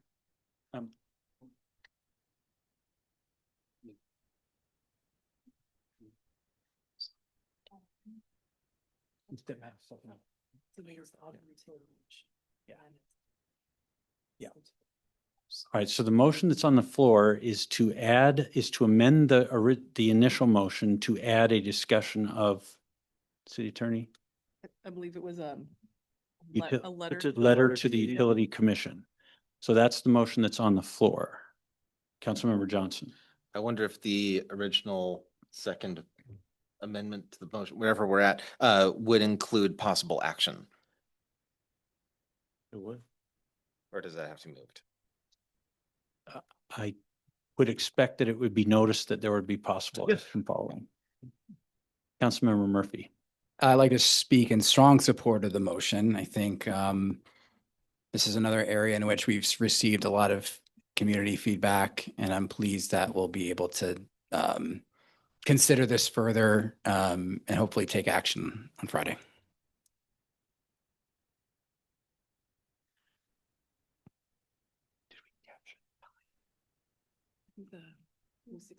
I'm still sick. Okay, the motion to amend to add a second item to the original motion for a meeting on Friday, which is a letter to the Utility Commission. And to clarify, the original motion included a 6 p.m. start date and potential action to follow on both items. Is there any further discussion of the motion to amend to add the letter to the Utility Commission to the motion? Seeing no further discussion, all those in favor say aye. Aye. Those opposed say nay. Okay, the motion carries. So now we have an amended motion to have a meeting on Friday at 6 p.m. with 2 topics and 2 potential actions to follow. Councilmember Holloway. Motion to move the start time to 5 p.m. May I have a second? Second. Moved by Councilmember Holloway, second by Councilmember Cotton to amend the motion to change the start time from 6 p.m. to 5 p.m. Is there any discussion? Councilmember Murphy. No discussion for me. Councilmember Murphy had an itch. Yeah, I didn't. All right, seeing no further discussion, all those in favor of amending the time of the meeting to 5 p.m. say aye. Aye. Those opposed say nay. Motion carries. So the amended motion now is to meet on Friday at 5 p.m. To discuss 2 items with 2 potential actions to follow. And just of note, there will be no executive session on your special meeting agenda. Councilmember Murphy. So I understand we want to move quick, and I think on the letter, there's a lot of urgency to get that out there. I do want to just say, like, if we're coming back to do action on a moratorium, 5 p.m. on a Friday is like a really, I don't love that in terms of the time we're dedicating to that. It's an inaccessible time. I I think getting the letter out is important and getting our, getting that ironed out makes a lot of sense to do that. I'm wondering if other council members have a point of view with respect to, and I'm not making a motion on this, but respect to perhaps deferring the ordinance discussion till next week to a more, I don't know, community accessible time than Friday at 5, which just doesn't sit that well with me. Councilmember Johnson. Yeah, I also would really like to have the opportunity to potentially have input from legal counsel on that as well. And pushing it back would give us time to potentially get that before that meeting. So I will go ahead and make a motion to strike the discussion of the moratorium ordinance from the Friday meeting and add a special meeting on Wednesday, the 3rd at 5 p.m. To include discussion, potential action of ordinance number 1322. Councilmember Holloway. Can we have those as two separate? Let's keep track on what we're doing Friday and then talk about next one. Sorry, there's a motion. Is there a second to the motion? What's the motion? The motion is to is to strike the discussion of moratorium from the Friday 5 p.m. meeting and instead add a meeting on Wednesday, next Wednesday, to discuss that item. Is there a second? Seeing no second, the motion dies for lack of second. So we're back to the motion as amended for a Friday 5 p.m. meeting for 2 items and 2 potential actions, the 2 items being moratorium and the second item being letter to the Utilities Commission. Councilmember Watton. Thank you. I'd like to amend the motion to defer this to Wednesday, June 3rd at 6 p.m. here. To defer what? The action from council Friday. members, if you could. From Councilmember Friday. Watton, could you clarify Yes. what you're deferring? The action that we're considering from Friday to Wednesday at 6 p.m. to make it more accessible to the public. All right, so the motion is to,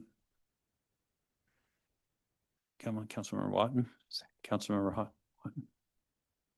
Is there a second? No, Councilmember Watton, I just want to clarify the motion. The motion is to change the motion to be a motion for 2 items on Wednesday, 6 p.m. to discuss 2 items being moratorium and letter to the Utilities Commission, both to happen next Wednesday at 6 p.m. Is that a correct statement of your motion? Yes. Is there a second to the motion?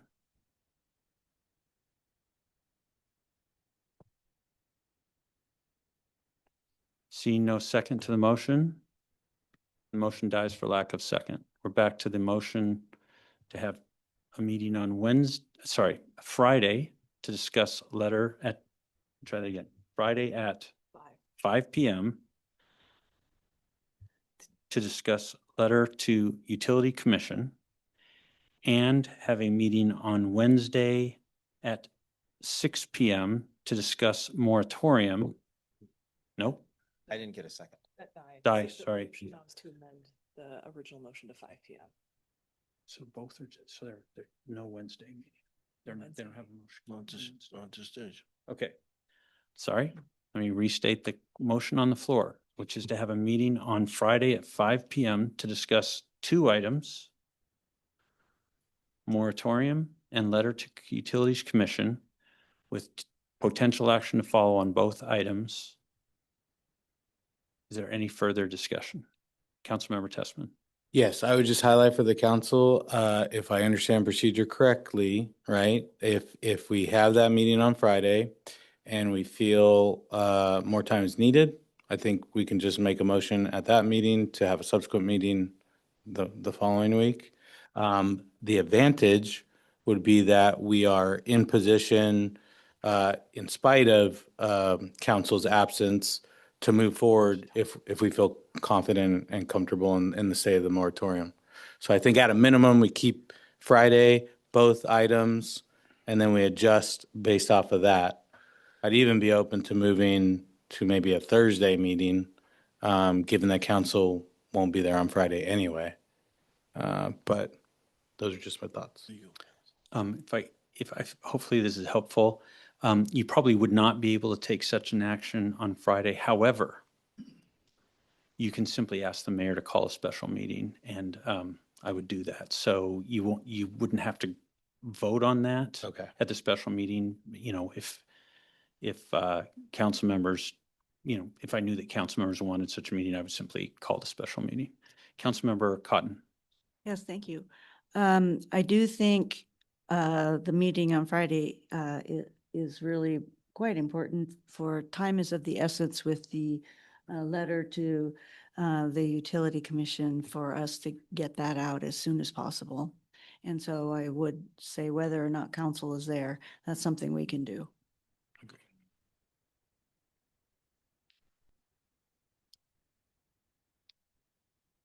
All right, see no further discussion. Right now it's to amend that, yeah. The current motion is to amend the motion to have the meeting on Friday be at 5 p.m. instead of 6 p.m. Is there any further discussion on the motion to amend? All right, see none. All those in favor say aye. Aye. Those opposed say nay. All right, the motion to amend carries. So the amended motion is to have a council meeting on Friday, a special meeting on Friday at 5 p.m. to discuss two items, being moratorium and letter to Utilities Commission, with possible action to follow on both items. Is there any further discussion of the amended motion? Councilmember Holloway. Not necessarily in motion to amend, but of note, I am expecting some legal input, written input. You've got a draft of the letter to be presented to us on Friday. Whichever attorney does it, just to keep it legal, make sure everything's spelled correctly and uses proper legal terms. As you know, that may not happen. We will attempt to have that happen. Just unavailability of counsel. So we will try. Councilmember Tessman. No, sorry. Oh, you had an itch. I did. Okay. Any further discussion? All right, see none. All those in favor of the amended motion say aye. Aye. Those opposed say nay. Motion carries. Moving on to the next item on the Standing.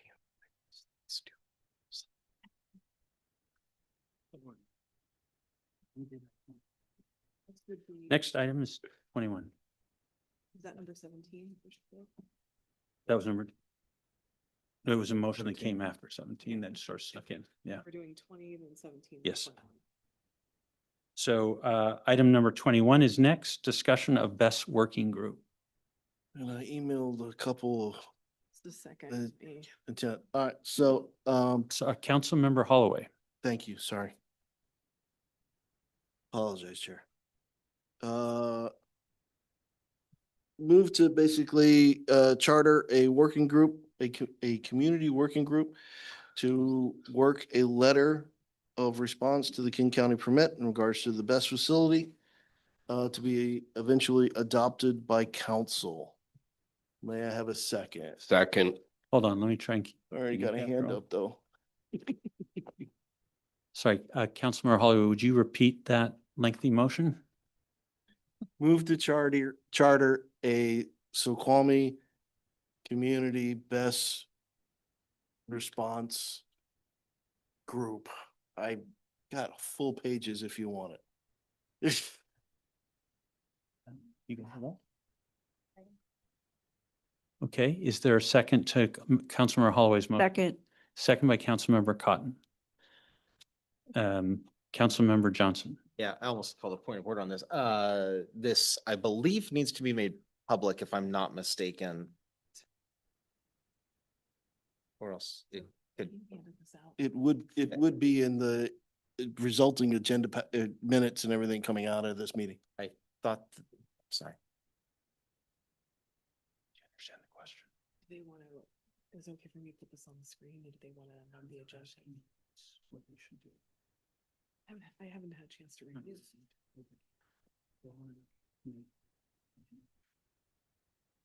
Yeah, they can amend the agenda to add this. Once it's under item 21, so he's made a motion for 21 to adopt. Is it an ordinance or what is it? I think it's just. It's just a working paper.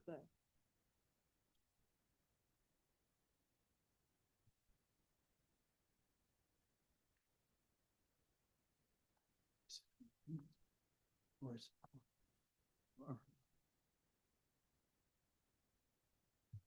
I'm trying to make this motion.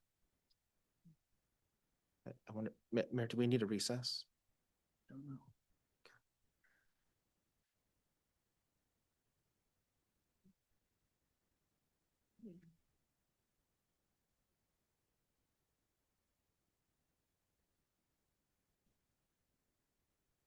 We could just do a motion to adopt.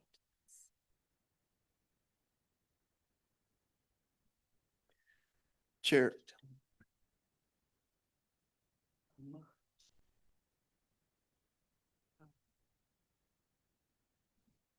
It would just be a motion to form. To form the working group per this development plan. Background, mission, objectives.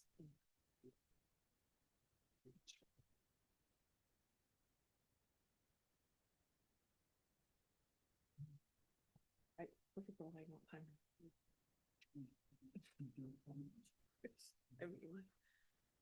He just needs to make his motion. Yeah, I would say it's just a motion to form them. That would be. Councilmember Holloway, if we just clarify the motion, is it a motion to form a working group as described in this document? depends. If I'm going to be stalled because I presented this, no. If you want to approve it by title, fine. I thought it important that the council know the objectives of the working group, the membership of the working group, and kind of what that's going on.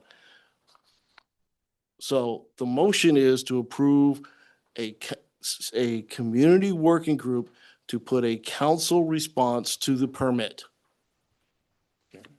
If you want no further clarification from there, I'm willing to proceed on that. Does that work for you? Yeah, that works. May I share it up on the screen? Do you want to share? So that Sure. the community can. I can see it. Because it was moved and seconded, so yes, you got the motion.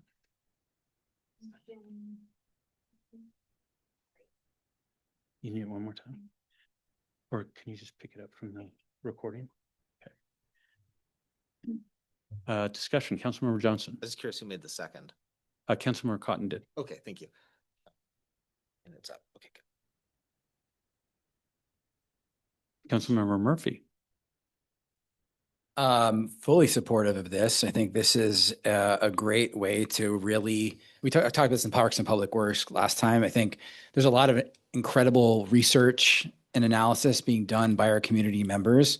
And thus far, it's been like, I think, pretty ad hoc. And this allows the council and the city to bring in that expertise and help guide what is a very complex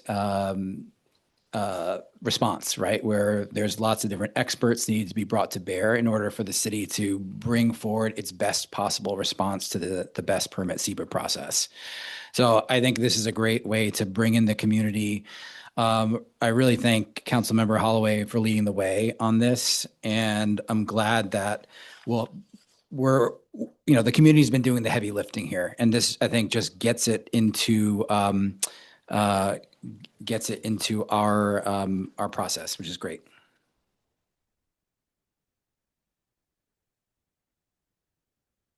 Councilmember Cotton. Yes, I look forward to working with community members on this committee. And I also want to thank Councilmember Holloway for his forethought and leadership and We'll see. perseverance. It's appreciated. Thank you. Councilmember Murphy. A question for the council, perhaps Councilmember Holloway can help with this. Will city staff or city attorneys or any like administration be a part of this process as you see it? I leave it to administration. I mean, the limiting factor for us is 3. Okay, as long as we have 3, I can call these meetings as we see, as the group sees fits and we move forward. If I get beyond 3, I get a 24-hour notice period and other things happen, okay? So I also caution in the off times, we meet wherever. For those that are on the committee, hold off on asking, hey, what's going on until we get into committee or we get into council and we're back on the public forum and we can do that. So we stay clear of the OPMA. Okay. But administration is more than welcome to come join us if Jim wants to or assign somebody to. I would appreciate legal advice as this proceeds forward, understand time constraints. But guys, in one reality, not currently not the one we're in, the permit could have been accepted today. And the clock starts ticking. So fortunately that my understanding is that did not happen. There are other things giving us additional time, but we got to get this worked. I also want this to both inform, it's not to replace any of the other existing letters, but maybe there's material that comes out of this to inform those other letters, which are being done by the administration, North Bend, whoever. The better we can get with the information across all of these, the better. I'll just say better, excuse me for being, had it all written out really nice and everything else, but the last discussion got me sidetracked. Councilmember Watton. Thank you. I just want to commend Councilmember Holloway for helping to lead this on behalf of the council.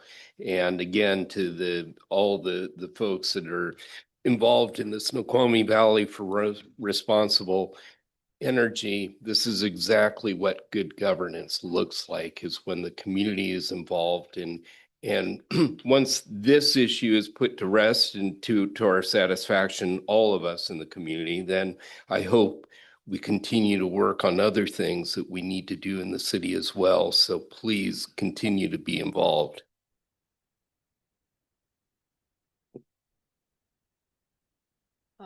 I just wanted to clarify, it talks about the mission being that there would be something drafted for city council adoption. So the 3 members are would not be able to officially adopt anything. Correct. It would have to come to an Correct. official council meeting to be adopted. Again, no individual. Councilmember Holloway. No individual council member has power. Period. We only have power when we act as a council together. I understand. All right. See no further discussion.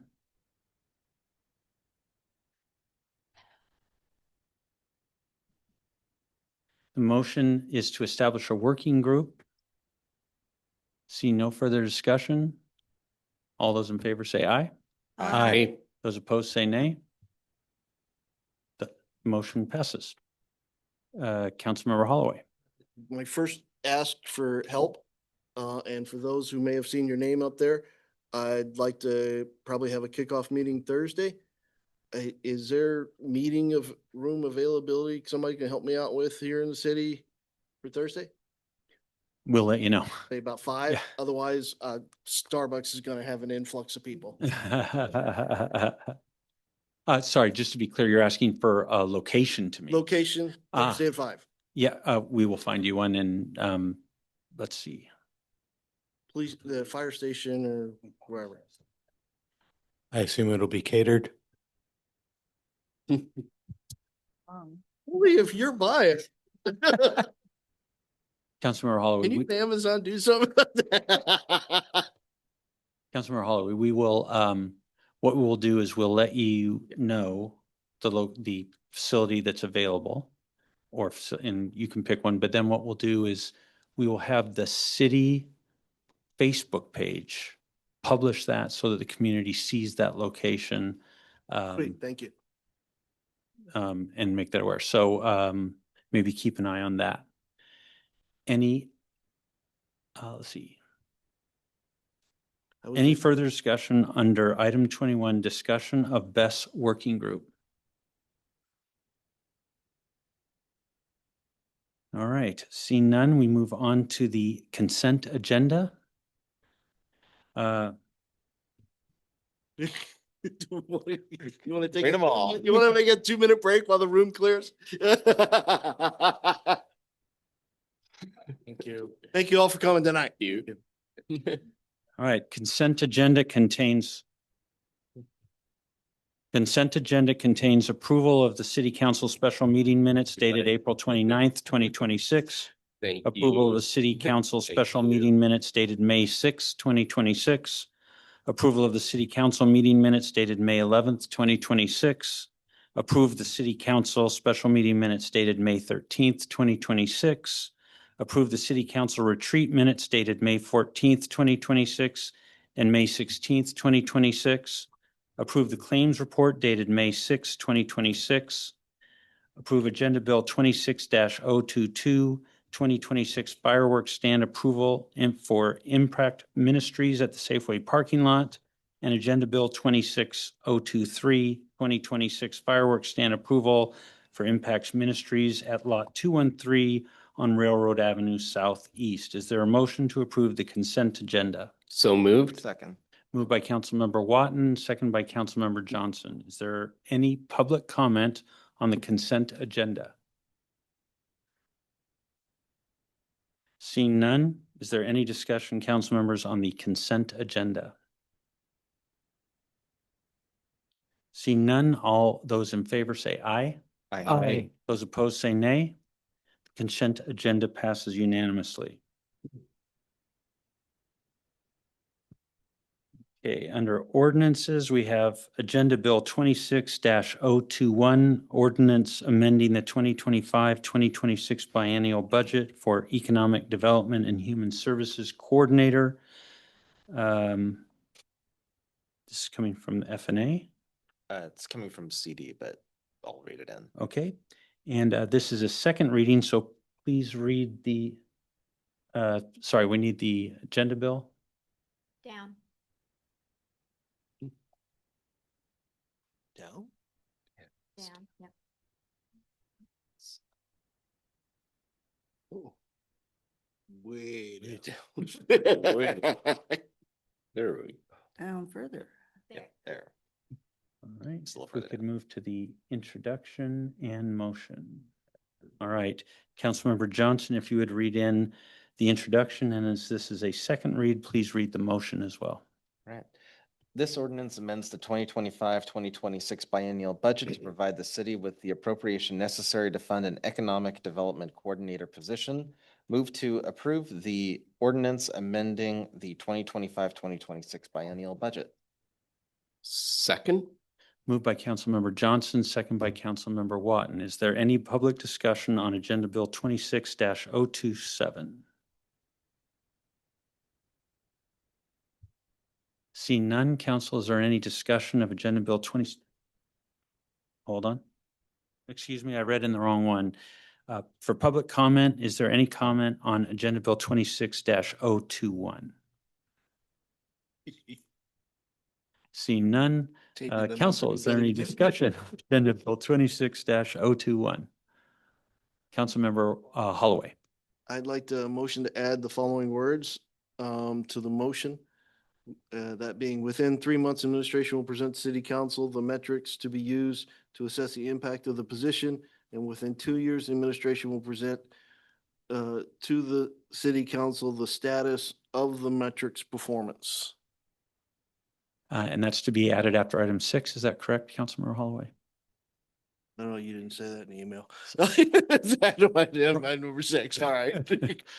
Is moved by Councilmember Holloway. Is there a second? Second. Second by Councilmember Testman. Any discussion of the motion to amend? And I'll tell you. Councilmember Holloway. Thank you. I'm sorry. My real concern is in my 20-some years, I've seen multiple people come in with similar job titles as this of limited effect. So I really want the focus in on, I want economic development better than what inflation would give me if I'm paying for this position. Okay, and just, that's my concern. For what it's worth, administration completely supports that. Councilmember Murphy. So I appreciate the motion. I actually have similar concerns. I've been very supportive, and I'll discuss this when we talk about the underlying emotion in a second, but I think after having sat in our budget conversation a couple of weeks ago, I think some of the things that you brought out, Councilmember Holloway's brought out on this are I think even more relevant, right? As we think about kind of the return on spend and the position that we're in, right? And I'll reserve other comments for when we're discussing the underlying motion. Councilmember Cotton. Yes, I just wondered if those milestones in the amended motion would help us to also determine, I think the big concern is, you know, kind of bringing one department up to snuff and then, you know, producing more work and then having some bottlenecks occur in other departments who may still be experiencing some staffing shortages like legal or finance or what have you. So that was kind of my thoughts also coming from the budget retreat that we had. And so I just wanted to make sure that those did kind of address how part of that is how we can see those other departments and the interaction going on with this. Councilmember Johnson. Yeah, one of the things that I'm hopeful will be something that will come out of this position is something similar to what other cities have with people who, and part of what their job is to write grants, is that they could actually ultimately end up paying for themselves plus some. So this could end up being not just a negative budgetary position, but this could actually end up being a positive one, depending on performance in the end. And that's up to administration to bring us as part of the motion, what that would look like. But just besides only the economic potential, I'd like to see perhaps what the potential return could be based on grants. Councilmember Holloway. Well, let's keep in mind the theme of crawl, walk, run. Part of this position is to get the CD department or to a walking stage. Some of the presentations we saw over the weekend, other departments would like to fly. Okay, I'm not there yet, but I do want to work in getting this department to the walking stage. And this is, we've talked this leading up to here now. This is to help that issue. Councilmember Watton.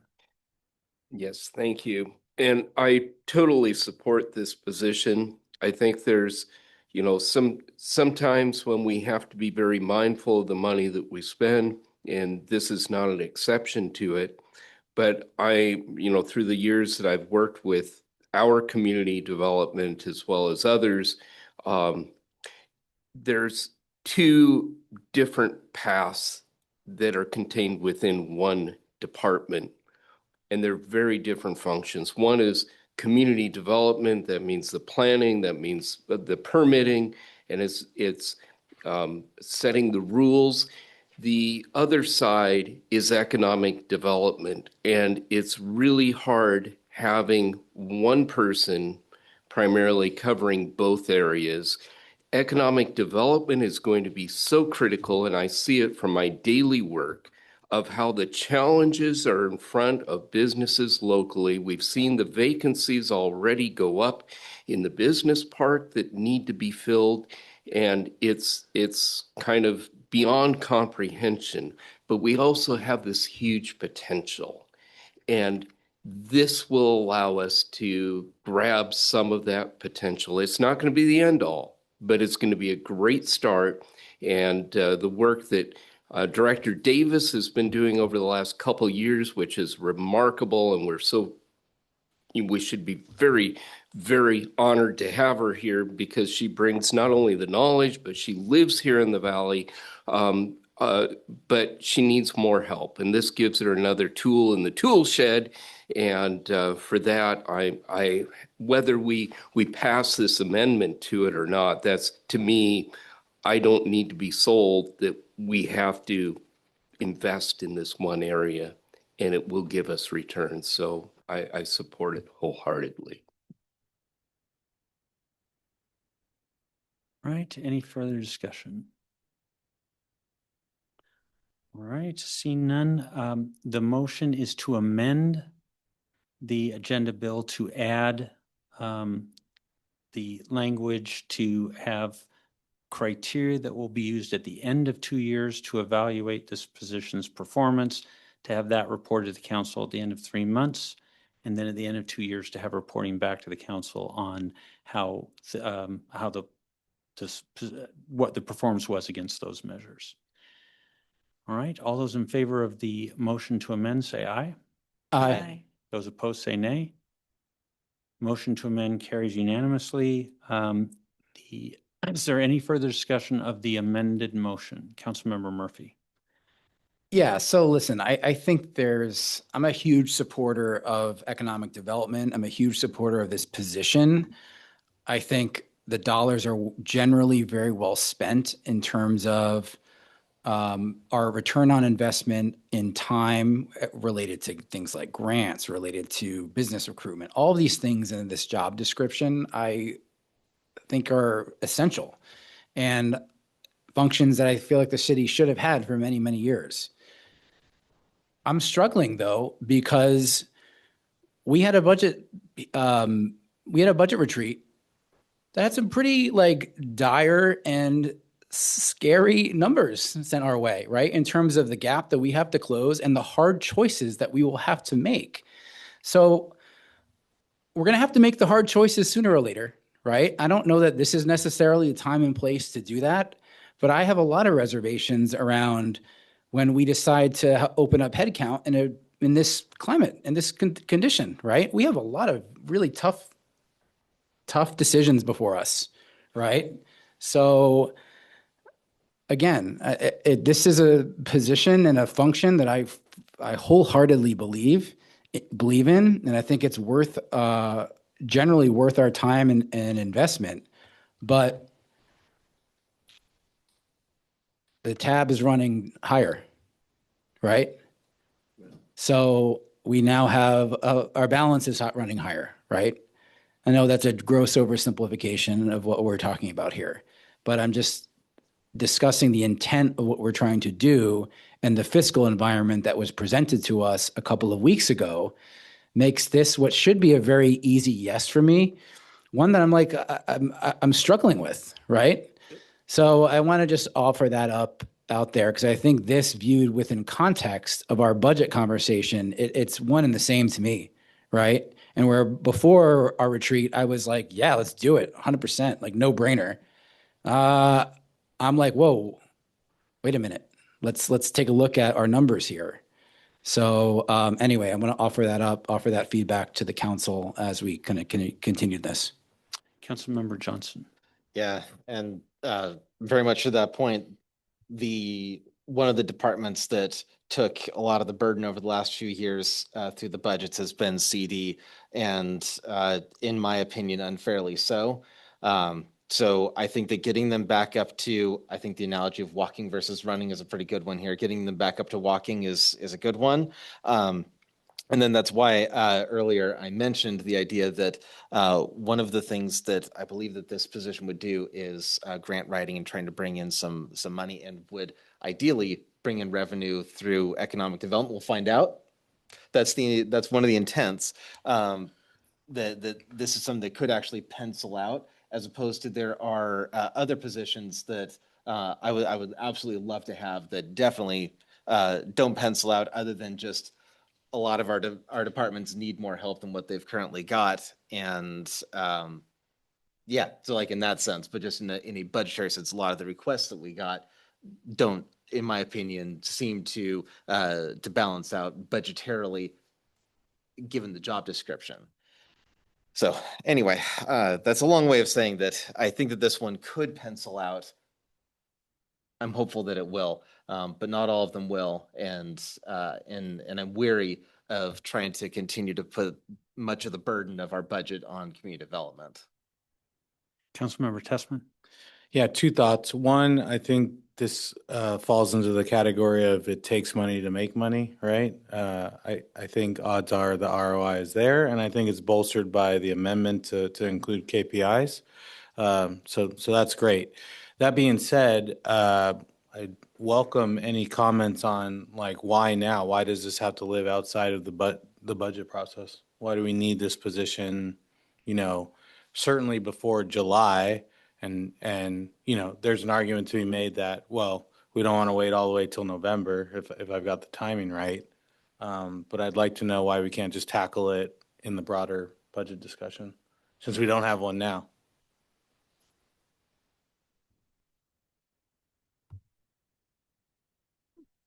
All right, any further discussion?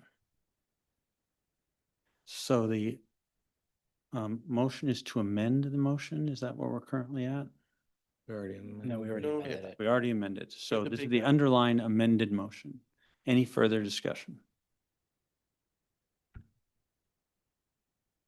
All right, see none. All those in favor say aye. Aye. Those opposed say nay. Nay. The motion carries with Councilmember Tessman voting no, other council members voting yes. Next item is Public Safety Committee, Agenda Bill 26-020 interlocal agreement regarding Issaquah Jail Amendment. Councilmember Watton. As soon as it's on the big screen. Ah, yes.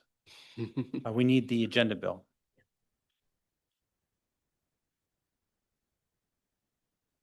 I was so mesmerized. I was mesmerized by our last discussion. Councilmember Watton. Thank you very much.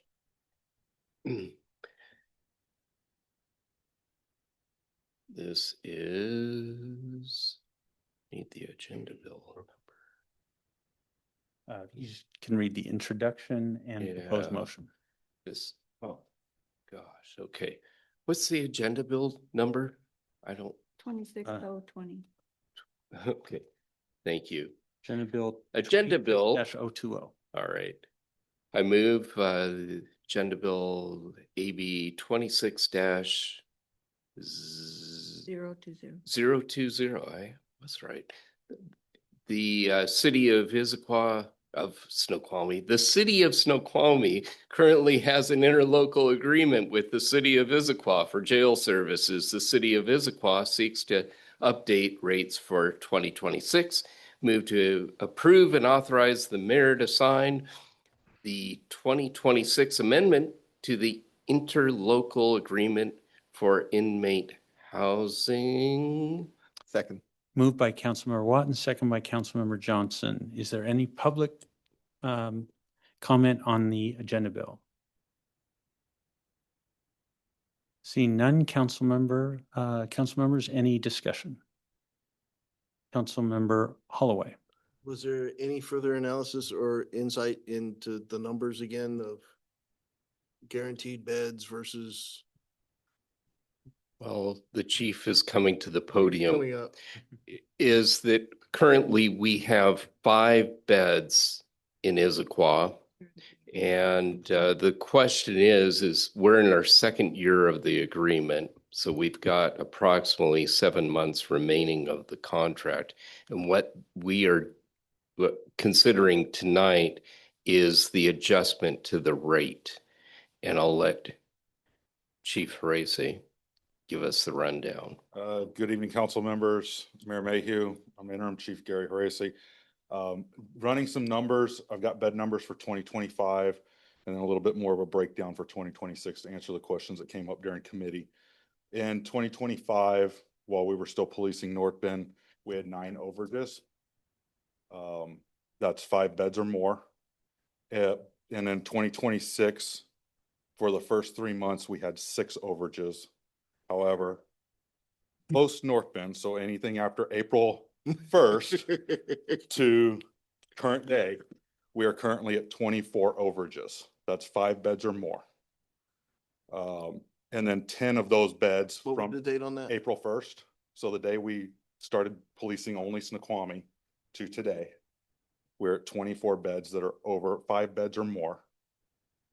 And then for 4 beds, I looked at the numbers of where we were just at 4 beds. And we've had, if just what is designated the days we had 4 beds was 10.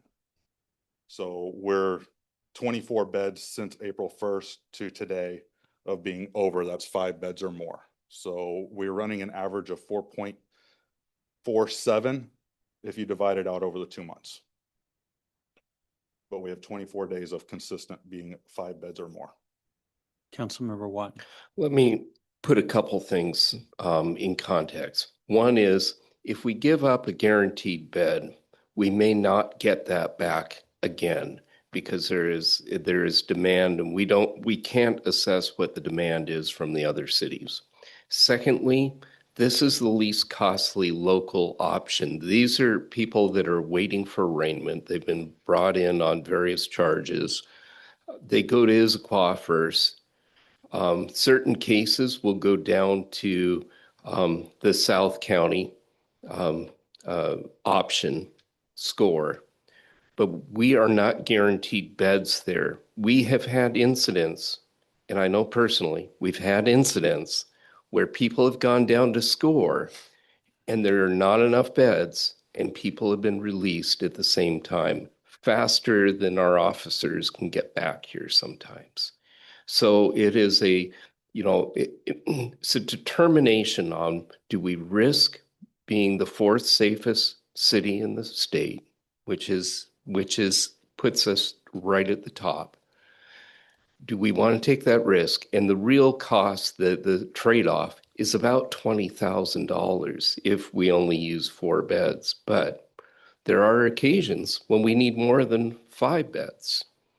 And so it is kind of that determination. Plus, it takes our officers out of pocket when they have to transport, instead of going to Issaquah, going down to score.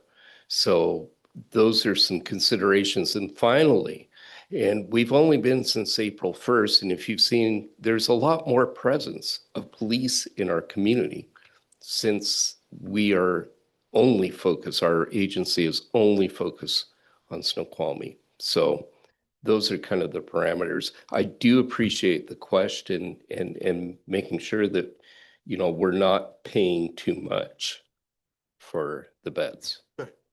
Councilmember Cotton.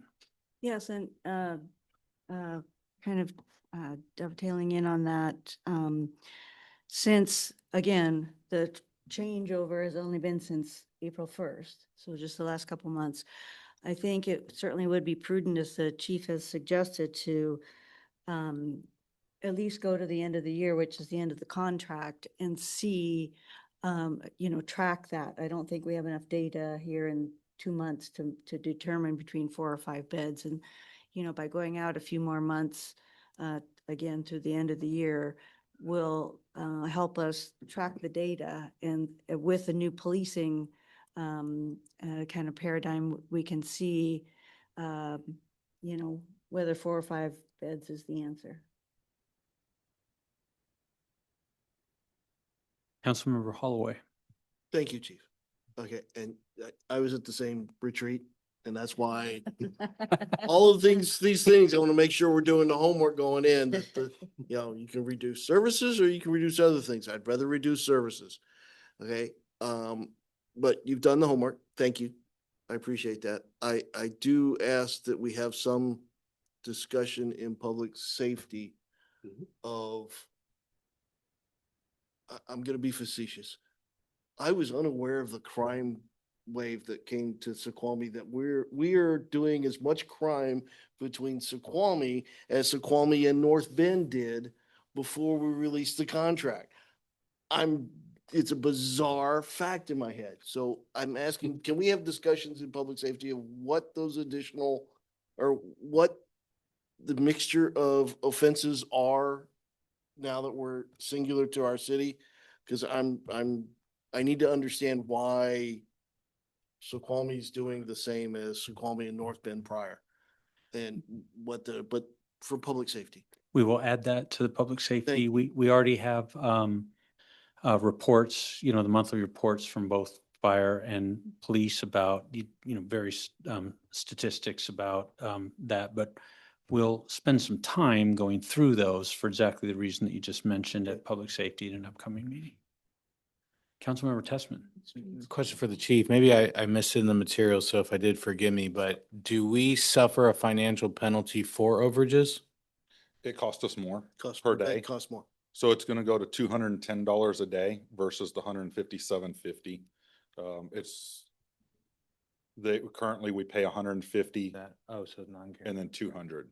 Okay, non-guaranteed. Okay, sorry. So it falls under the non-guaranteed beds. Okay. Gotcha. Thank you for that. Councilmember Johnson.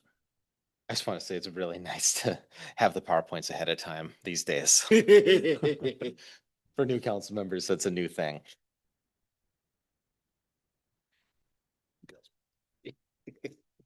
All right, seeing no further discussion.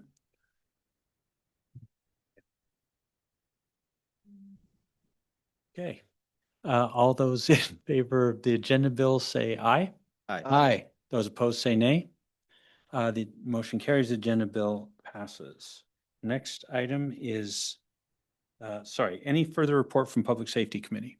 Very quick. First of all, I want to thank Councilmember Holloway's service the last few months on the Public Safety Committee, and we've been covering a lot of important issues, including covered loads enforcement in conjunction with Washington State Patrol. You may have noticed the State Patrol more on the Parkway. That's what they're helping us out with. E-bikes is a continuing update that we're working on right now. The chief is working with our public information officer to get word out, especially before school lets out. And then finally, speed enforcement. Emphasis in school zones and the Parkway has been ongoing. They've pulled over a number of people for speeding, but only about 1 in 3 are getting tickets. And most of it is just kind of an awareness and making sure that people abide by the speed zones. So those are our top issues right now. So thank you very much, Mayor. Thank you, Councilmember Watton. Community Development Committee. No report. Parks and Public Works Committee. No report this evening. Finance and Administration Committee, Councilmember Johnson. Yeah, just on the flood event update, there's no update. Nothing new since last time. And no further report. All right. Council, in your, are there any commission or committee liaison reports? All right, see none. In your agenda packet, there were director reports for most departments. Please let me know if you have any questions, or you can send them also directly to the directors. I'm happy to answer any questions you have about those reports. I would also love to get your feedback if you're happy with sort of the length and quality and quantity of information in those. You don't need to tell me that. I'll assume you are, but if you have any recommendations, requests, please let me know. We're trying to build reports that are most useful to you. I meet with department directors every week. So I get a lot of information directly. The point here is to give you the information you need to sort of have a sense of what's going on in those departments. So please let me know. We're trying to make those concise yet useful. So any feedback you have is very welcome.